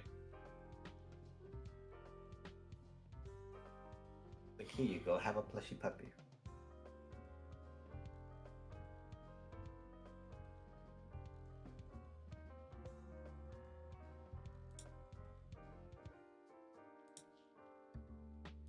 Out of curiosity, how does this look if I change the canvas size?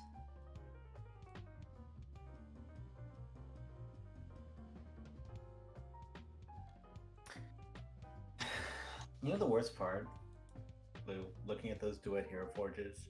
Well, yes, I obviously want to see Ash in glory. Look at that and going, but Ellen Lee. No. But what if? Ellen Lee. We're allowed to go. What if? We're allowed to go. I'm a simple little shipper. I see two cute characters, and I'm like, do it. And it's like, no, it has to develop organically, and I'm like, what? It's literally just that concept of the hyperfixation happens, but also the idea of like, I will not wait for something to be in the frying pan. I will try to eat the bitch raw. And it's like, no, it's gotta cook. It's gotta like, you know, get the flavor in it. Then it's good shit.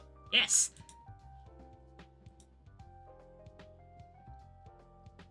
It needs the right ingredients sprinkled over it, like a little bit of angst, like a pepper.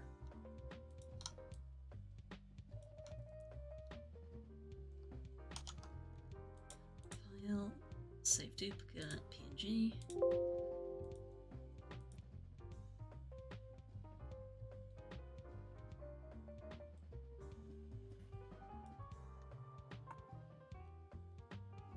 would actually be a wild thought is if I did manage to. One of those things I regretted not doing properly at the start, where I did physically write stuff for Thane and not have it in a Google Doc.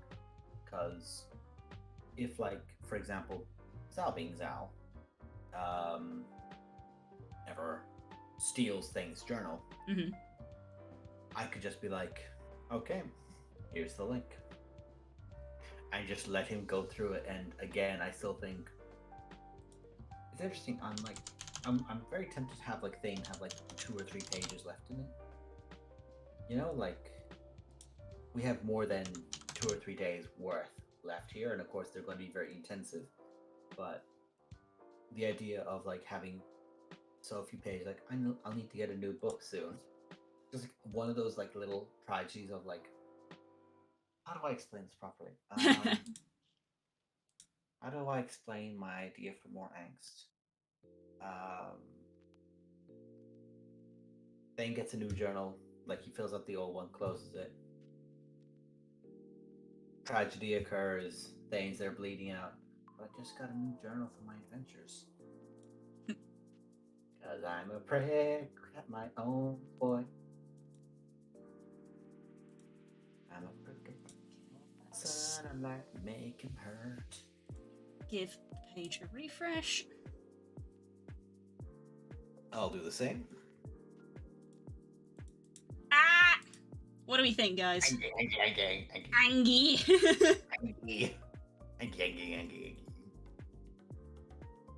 We have angry emote.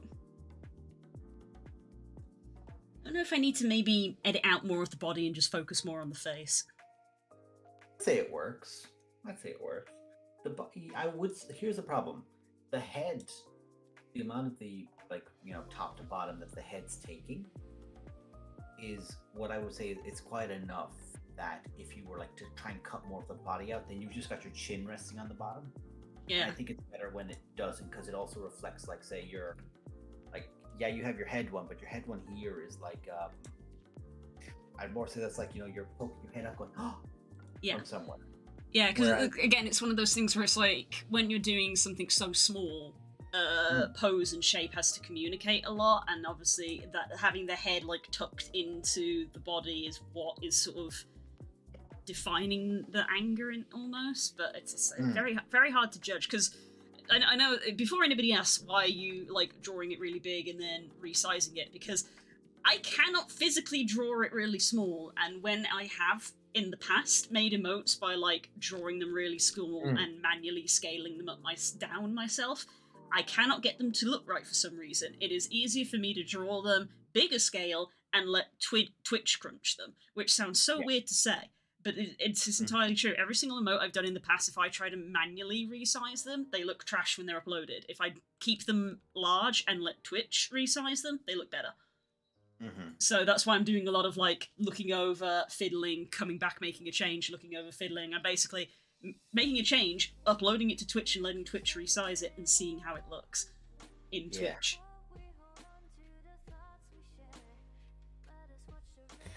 Yeah, 100%. You're in the right ballpark, I think, with it, because I remember I just saw the worst fucking thing on Twitter while I was retweeting. Just don't. Yeah. Good vibes. Just don't. Oh yeah. No, like cursed image, not something else. Cursed image. But essentially, when I tried, of course, very limited time by comparison, but when I tried, I remember very distinctly trying to draw small was so difficult to do. Yeah, Demi, you just got a gifted sub from Sequoia Unit. Yeah. I'm in the process of making new emotes for people with subs to use. Yes. And Go use them. And if you want to do anything aside from, subbing, you can also commission over on twitter.com/SWolfCreations. Well, yeah. Wasn't me. Let's leave this one. Yeah, I'd say that's good. Because let's be real, if you try to finicky over every small detail of one, We know what I'm like. Okay, we can at least make a start on another one, because obviously it took us the entire night just to get that one done. see, I have the problem where I'm looking at it and going, teeth. I would just be like, but teeth. Teeth. It's gonna be this one or this one. I haven't decided which it is. I'll be honest with you. Unfortunately, we do not have a lurk button, but it's okay, Demi. Thank you for checking that. I will add lurk to the list. I will make a lurk one because we are in the process of making emotes. Yeah. Yeah, when it comes to those two, which one you'd go for? I don't know why, but I feel like going the exaggerated, I'll call it Digimon face on the lens. You're close. It's this. Oh, it's the Squirtle. It's the Squirtle. That's the thing. It's like we've got the Pikachu meme and we've got the screaming cat meme. So obviously the ones where they're directly referencing something tend to look better. You know, the Pog one is also directly referencing Pog, so it looks better. It's why, you know, we have ones like this where it's like going through several iterations and things like that. Yes, but also the problem about that emote is that I feel like that emote is better because it's going through several iterations, you know? Yeah. So I'm gonna leave teeth one and maybe do a third iteration on it. That's fair. Because the thing about the teeth emote is obviously you want the entire focus to be the teeth. The teeth. But and obviously once you've zoomed, as illustrated with the angry one, which also has a decent amount of teeth in it, by the time you've zoomed out, you actually can't see the teeth all that much. Yeah. Suggestion from Voz is to actually not have the body at all and have it as the head. It could do, but the slight issue with that is because emotes have to be square and this is square, if I can exemplify it here, is we would end up with an empty space underneath it. Because the tips of the ear and the tip of the nose are at the edge of the canvas. The only thing I could say is that if you could tilt the head, but the problem with the tilting of the head, so what I would say is that you could... We'd end up with it like... that's probably the best we can get. Either that or other way. And have it more like, you know, like the chin is on a surface, shall we say. Almost, you know? So like the angry is like wider. Rather than as a height, you know what I mean? But the only thing I'd say is that if you were doing like the one that's like leaned so that it's like facing this way almost, if you're doing this kind of way where it's like got the teeth out, you could use that more for like the teeth one than the angry, and like keep it like this for the because the red mark at the side of the head, the very anime style, is like, oh yeah, that's an angry. Yeah, that's why I was like, you'll have seen me if you were watching. Put it in. Look over to my screen for a minute and go, come over and make it bigger. Because it's like, it needs, that's the signature thing of an angry emote. The tilt maybe might help, though. Yeah. The only thing I will say is that, I would say keep... If you're doing the teeth one, you could definitely do that as just a head. Yeah, maybe the teeth emote is the one that's just a head. Like you say. Then that's like where it's really emphasizing is it then just going to be onto TVs, you know? Yeah. So if we just scribble down again on the ideas page. Right. I've done a bit of writing. I'm good.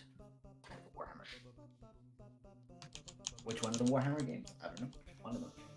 Fucking one of those. I was talking to someone else about this. I don't know what it is about Warhammer lately. It's like there's 4 gods. Khorne is angry. Nurgle is disease. Slaanesh is 18 plus. And Tzeentch is it was Abathar all along. Agatha. A lot of games recently have used Nurgle. A lot of games have used Nurgle. More than any of the other gods, to the point where Slaanesh has not, aside from Warhammer 3, Slaanesh has not been in a game for a while. Now again, 18 plus, it makes sense. Like a lot of them want 16 plus, which you can't get with adult content. But there's so many other ways you can do Slanesh and Temptation without having tits out. A lot of people don't try to use Corn because it's primarily melee. It's not exclusively, but it's primarily melee. So like they want to have wider range of enemies. And then Zinch is like meant to be really, really intelligent and a bunch of masterful plans. So the writers have to be smart. There's no other way for it to be said than that. But Nurgle is like this constant infection, which is kind of makes sense for like why is it so difficult for you to resolve these games this issue? Because the corruption has spread so wide and it's the infection of Nurgle and it's so strong. So like it's weird, but I wish they did vary it up more rather than just having the same few Blighty boys charge us every time. give me some variety in the demons I slay. Yeah. Yeah.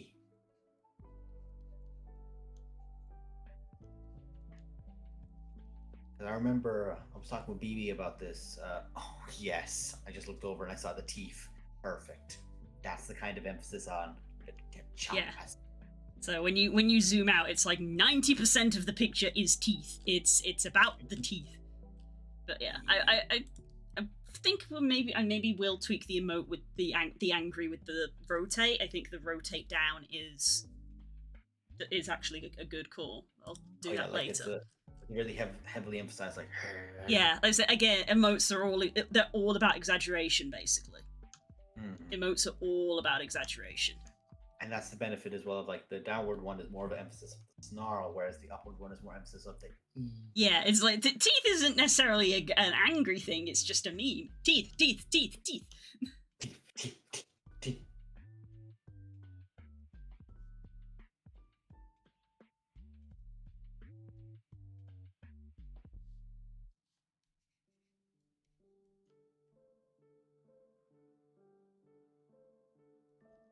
Oh, speaking of the Warhammer stuff, because I've been playing more of the board game as well. Okay, I realized so many mistakes I was making with my guys that I now look back on, because of course we're still learning.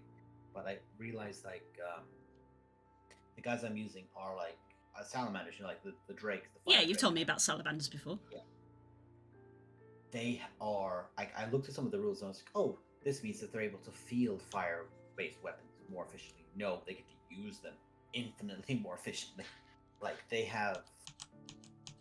So like, there's to hit and to wound. It's like, okay, the arrow has made contact with the body. Does it now bounce off of the armor, or does it sink in? And of course, does the weapon have armor piercing versus the armor's value, so on. So I'm just using that as an example, but flame weapons tend to be like really good at horde, like things that do not have a high toughness get mulched by them. But of course, you have really, really tough guys in heavy armor. It's hard to break through the armor. The thing in this though is that I realized after the fact that these guys make all their fire weapons punch through armor much more effectively, and it can't be resisted. And I'm there going, oh, this would have made this so much easier. But now I'm excited to play them again because now I know the rules. Yeah. And why it's so much more effective. Brother, hang on a second. No, I got it. Brother, get the flavor. The heavy flavor.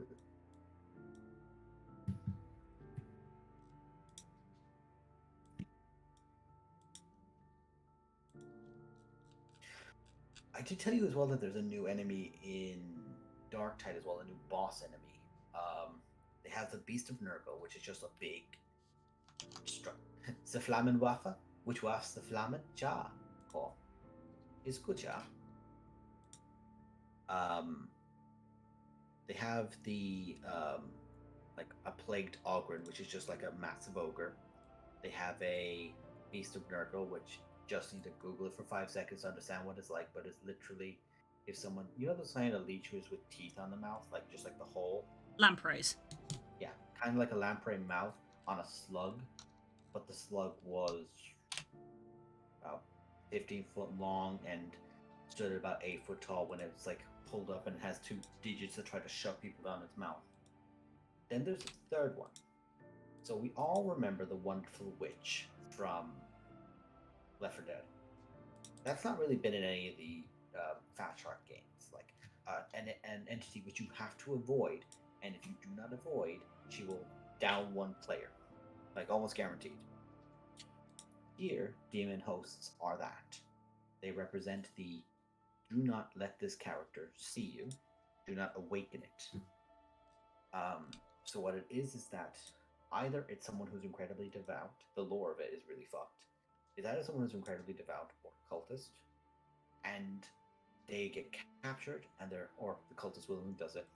They get their body torn and ripped apart and everything else. And the reason they choose people who have strong willpowers and high ability and beliefs of faith against the demons is that their wills will be strong enough to allow the demon to last in their body long enough to possess it. Otherwise, it'll just destroy the body, and then it won't have somewhere where it's anchored to on this place.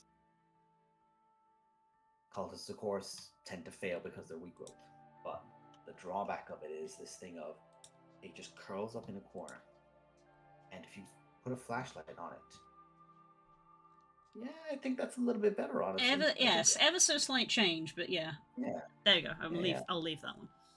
Yeah, I kind of agree with you there. I think that one is a bit better. Sorry. So like it sits down in a distance and it has to be like, don't get up. And if you put a flashlight over it, you wake it up. If you move ever so slightly too close to it, you wake it up. And if you some things have flashlights, but not all weapons do. The thing about it is that's so neat is that there are many weapons that do have flashlights, but then there's many levels where the lights are out.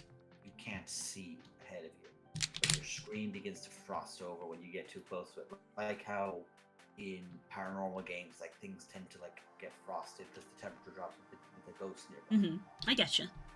Yeah. So just picture it. You can literally just see the torch ahead of you, and someone moves it, and there's just a body on the floor, and you're too far away so that the frost doesn't take over.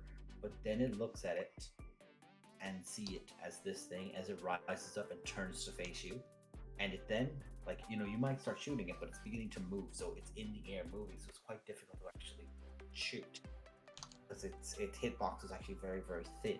It's very thin, lanky model. It then teleports. It doesn't matter how far away you are. It's now next to you.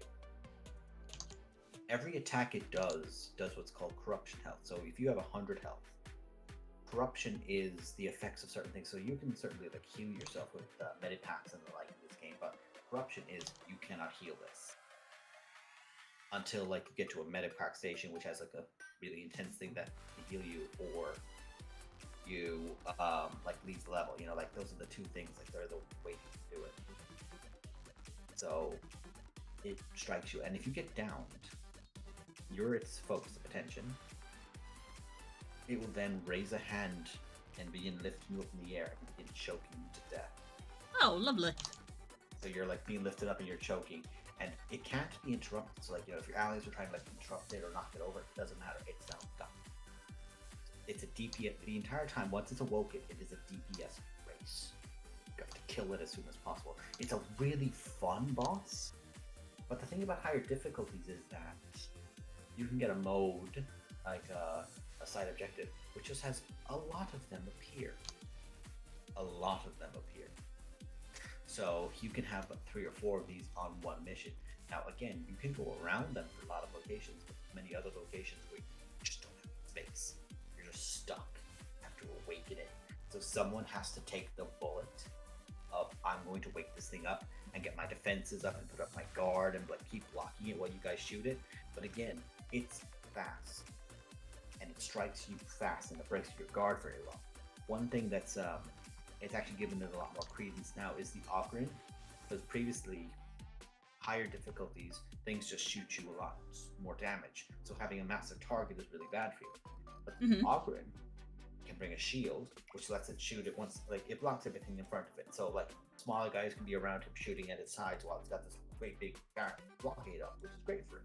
But the advantage is the Ogren gets its attention, puts up its shield, and now the Ogren has a use, because the Ogren can actually tank this thing, and then everyone else shoots it. But again, this isn't this is guaranteed it's gonna work. It can still kill the Ogren, which if it kills the Ogren, then you're all fucked. Because at lower difficulties, it's like, it'll kill one person and then leave. At the next highest difficulty, it'll kill 2 people and then leave. Then at like tier 3 and up, it will not leave until it kills everyone. So like, the advantage of it, it's like the charger. There's a charger equivalent in this game. I say, it sounds like they kind of just like almost mashed together a witch and a tank from Left 4 Dead.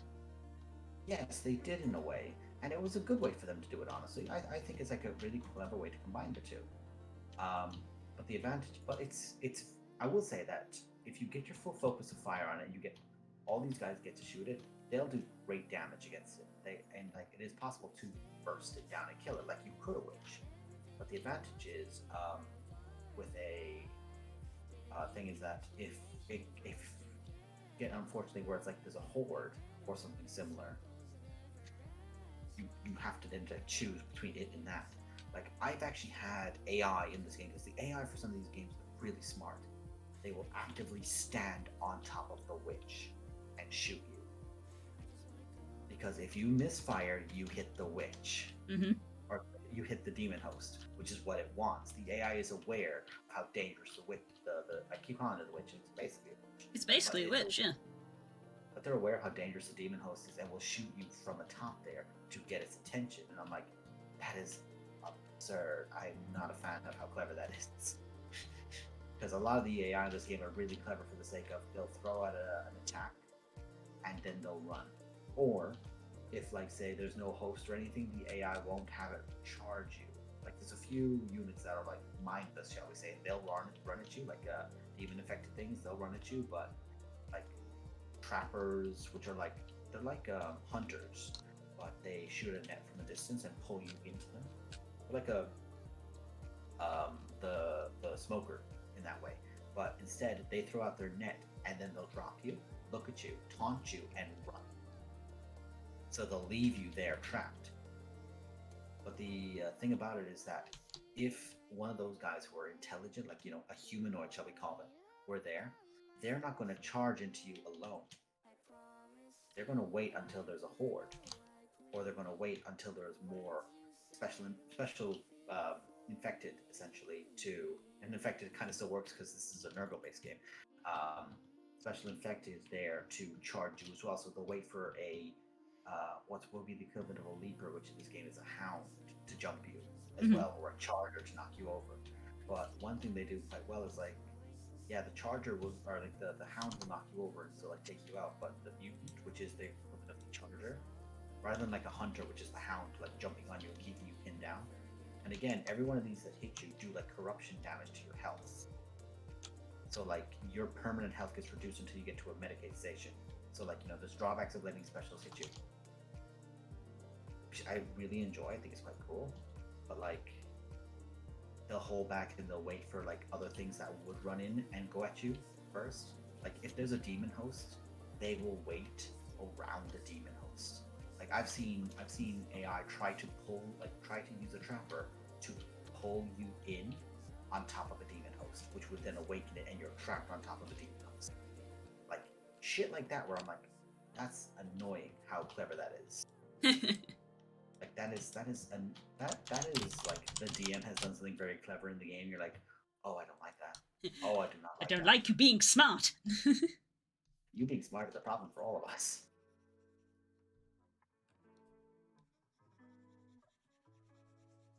Or the other one, which is quite nasty, is you'll get things like where this a particular type of enemy might use a flame weapon. And think about a flame weapon, which of course, like, it pushes you back, bars your entry. No, it stops you from seeing what's on the other side. So you might be able to dodge out of the way of a trapper, yes, but you can't when there's a wall of flame between you and him and you don't see him coming. Or like a wall of flame is there and then a hound jumps out of it. The AI works really, really intelligently with itself, and I'm so annoyed that it does. It's like, this is really smart. Fuck you. You're kicking my ass. I would hope that game AI has at least improved a little bit since Left 4 Dead, because Left 4 Dead was very good. Yes, But also they've made 2 Left 4 Dead clones already, so they've no good. excuse. You know, like they made Vermintide and Vermintide Sync, so it is improved. It is good. Good. And I do enjoy it. Like that's a simple thing of like, oh no, here's a new, because this demon host got added and basically was like a much higher spawn rate for like a few days when it didn't arrive to be like everyone gets to see one, and it's like thanks, we hate it. Take it back. Like I was introducing someone to the game who was like, oh yeah, I just bought it today, and he was playing like one of the big Ogren guys, and was like, oh hey, what's this thing over here? And like, you know, I see the code and I go, stop what you're doing. Stop. Stop what you're doing. Look away from what you're looking at. And he's like, what? And like I see his model like immediately turn up. I'm like, walk back to me slowly, because he was a level 1 character and everyone else was a level 1. Oh no. So I was there like I had like my higher, like I had only a slightly higher level character than them because I was using one of my lower level ones to play alongside them without like stopping everything, and it was hilarious because it was like, oh yeah, back it up. And one of the other people ran up and shot it, and the other guy did as well. And I'm like, okay, you and me stay back. We're going to help them, but stay back. So we do. It kills both of them and leaves. Like it very effectively murders both of them. Like it has like a slight knockback, so it threw a few people away, and then like he was next to me with a horde because I had him stay near me, so we both came back the same way. Mhm. And the other guy then got isolated with a horde, got down, and then the guy he was focusing on, he just killed like very easily because the guy was swinging back at him. You meant to keep your guard up and let other people shoot him. So it just it's such, there's really good AI. Like the beast of Nurgle I mentioned there. I mentioned it has the ability to eat someone. Like it literally swallows a player. It then tries to run away. It tries to use the Remoraz purple worm strategy of right. Eat them and then get away to safely digest them. Yes. And the thing about it is that you can see the corruption affecting this person. So like their maximum health gets reduced basically. That's the only way to describe it. While it's inside this thing, you do enough damage, they spit it out. But the thing is that the AI is smart enough that it has a space next to a ledge. It will try to spit them over the ledge. Wow. It will try to. It is like, wow, that is bullshit. But also, this is grimdark. These things are meant to be like, you know, the average guy gets murdered here every day.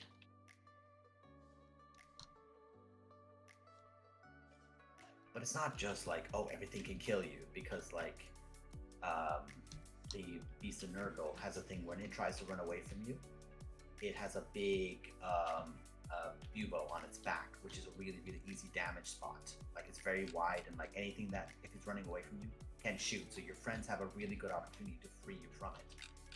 The same thing about the Plague Ogren is like, it tends to charge you with its head down, but its head is its weakest point, so you can shoot it in the head quite a lot. Mhm. Even Host is fragile by comparison to the other two, but it is very nimble, so it will keep moving unless you can, like, you know, play smartly to avoid how do I say it, like if the Ogren has its attention, perfect, let the Ogren keep its attention, and while it's holding its attention, you shoot it. Or like it has someone pinned in a corner, let that guy stay in the corner, and everyone just unloads on the demon host as best they can. But if there's a horde, the demon host is a DPS race, you know. So, yeah. Fun different challenges for each of the bosses. There are bosses which are quite lackluster, and they're like ones from the end of a mission will be like, oh hey,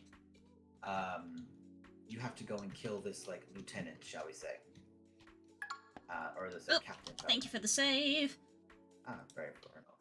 Like you go and you encounter this guy, and it's like, oh hey, here's a captain, go kill him.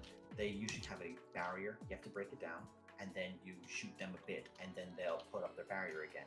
They tend to set the barriers back up after like a threshold of damage. So like if you do burst one down, it will just pull up another shield, so you can't like insta-give it. Yes.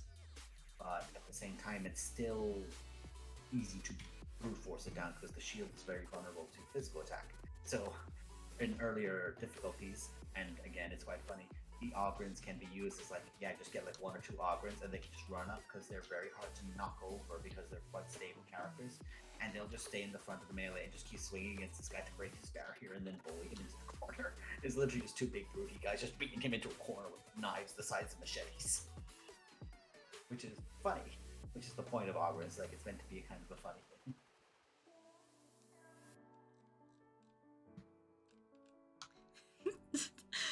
Oh, sad face. Me. POV, you are about to be experimented on. No! Put the baby on the cold upper table. What does her hands do? Technically, she got knocked out, so. That's her waking up.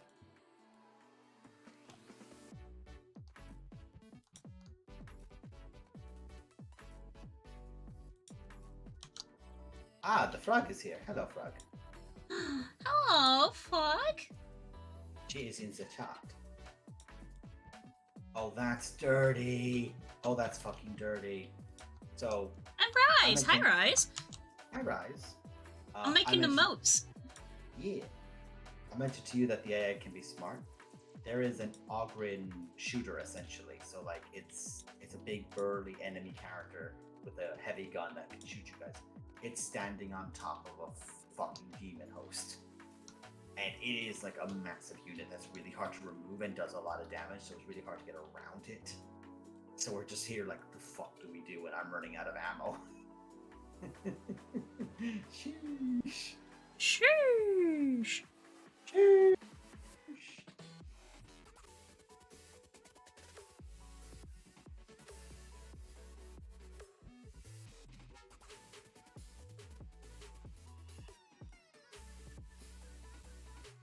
Also, this game does not have friendly fire. Thankfully. What it does have is, if you shoot an ally, you'll get a blue markup, and indicating that you're hitting a barrier. Because most of them tend to be like, things with a barrier. And they'll go, hey, you're shooting me. It's less of a, you're hurting your ally, and it's more of a, you're wasting ammo. I do like it. Okay.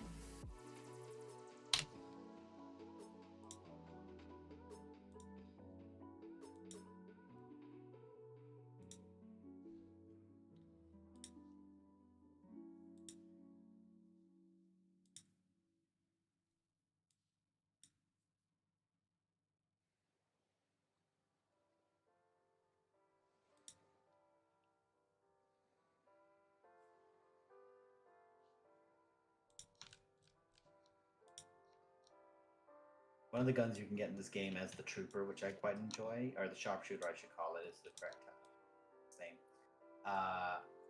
Is essentially, you've probably seen Space Marines use was like a big fucking stubby block of a weapon, like it's like almost like a pistol they use it as.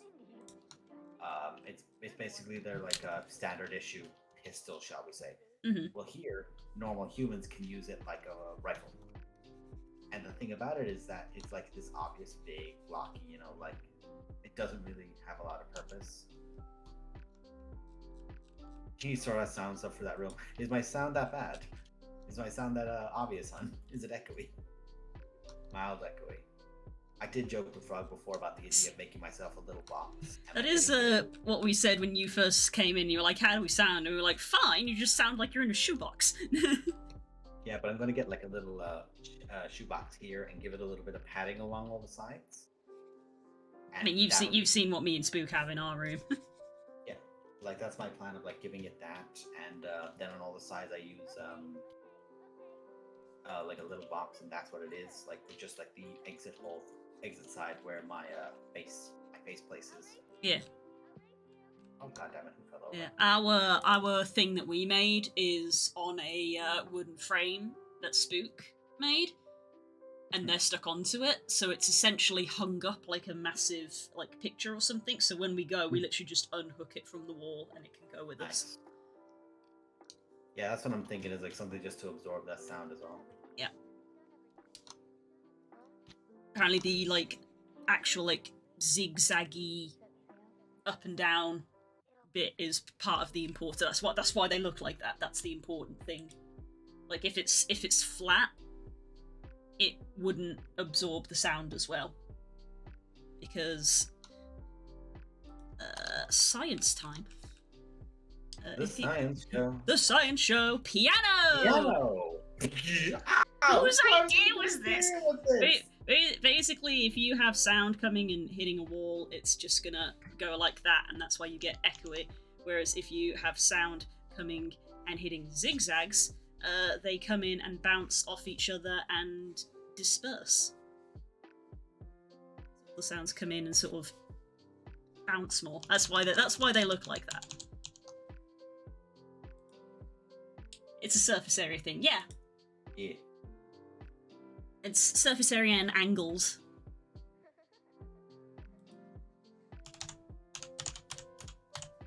I've never been in one, but my dad has been in an anechoic chamber, and he said it was actually a little scary. Oh, that's the one where there's no sound, is it? There's no sound reverse. It's not quite the same as a vacuum, because obviously you can't go in a vacuum, you die. But an anechoic chamber is basically built with special walls, floors, and ceilings with these kind of like zigzaggy patterns, so that sound does not reverberate. So if you say anything, the sound comes out. It does come out, but it just like dies immediately. Yeah. And he's like, he was like, it is actually scarier than if you were in a vacuum. Like if you spoke and no sound come out, you could kind of understand that. But to have sound come out and then just like die, for lack of a better term, it's like you actually cannot imagine it unless you have actually been in an anechoic chamber. Yeah, it's meant to be one of those things that people can't, like, you know, stand it for very long periods of time. No, because after, my dad told me this, he says after a while, you hear your own heartbeat. Yes. And I was like, oh no! That's one of those things of like, hey, you know that thing that people like can do when they have like severe issues or like, you know, go insane or mad? Yeah, the bad vibe. You get put in the bad place.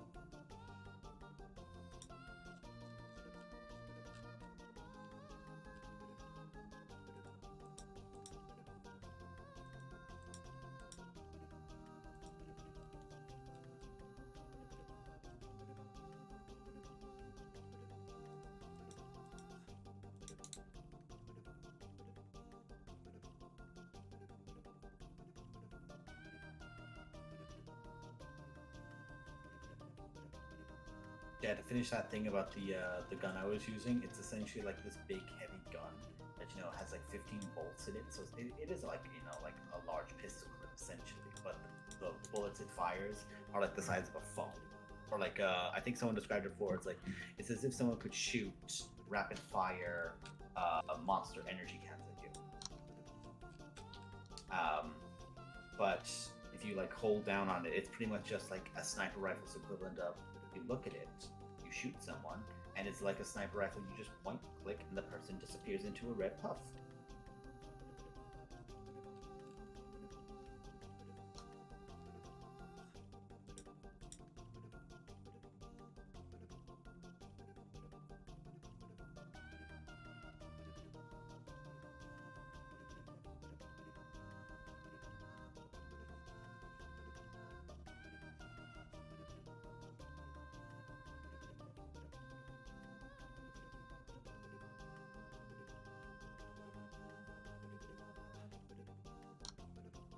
And yet, in the game and in the mechanics of the tabletop, the bolter I'm describing is one of the weakest guns in the game.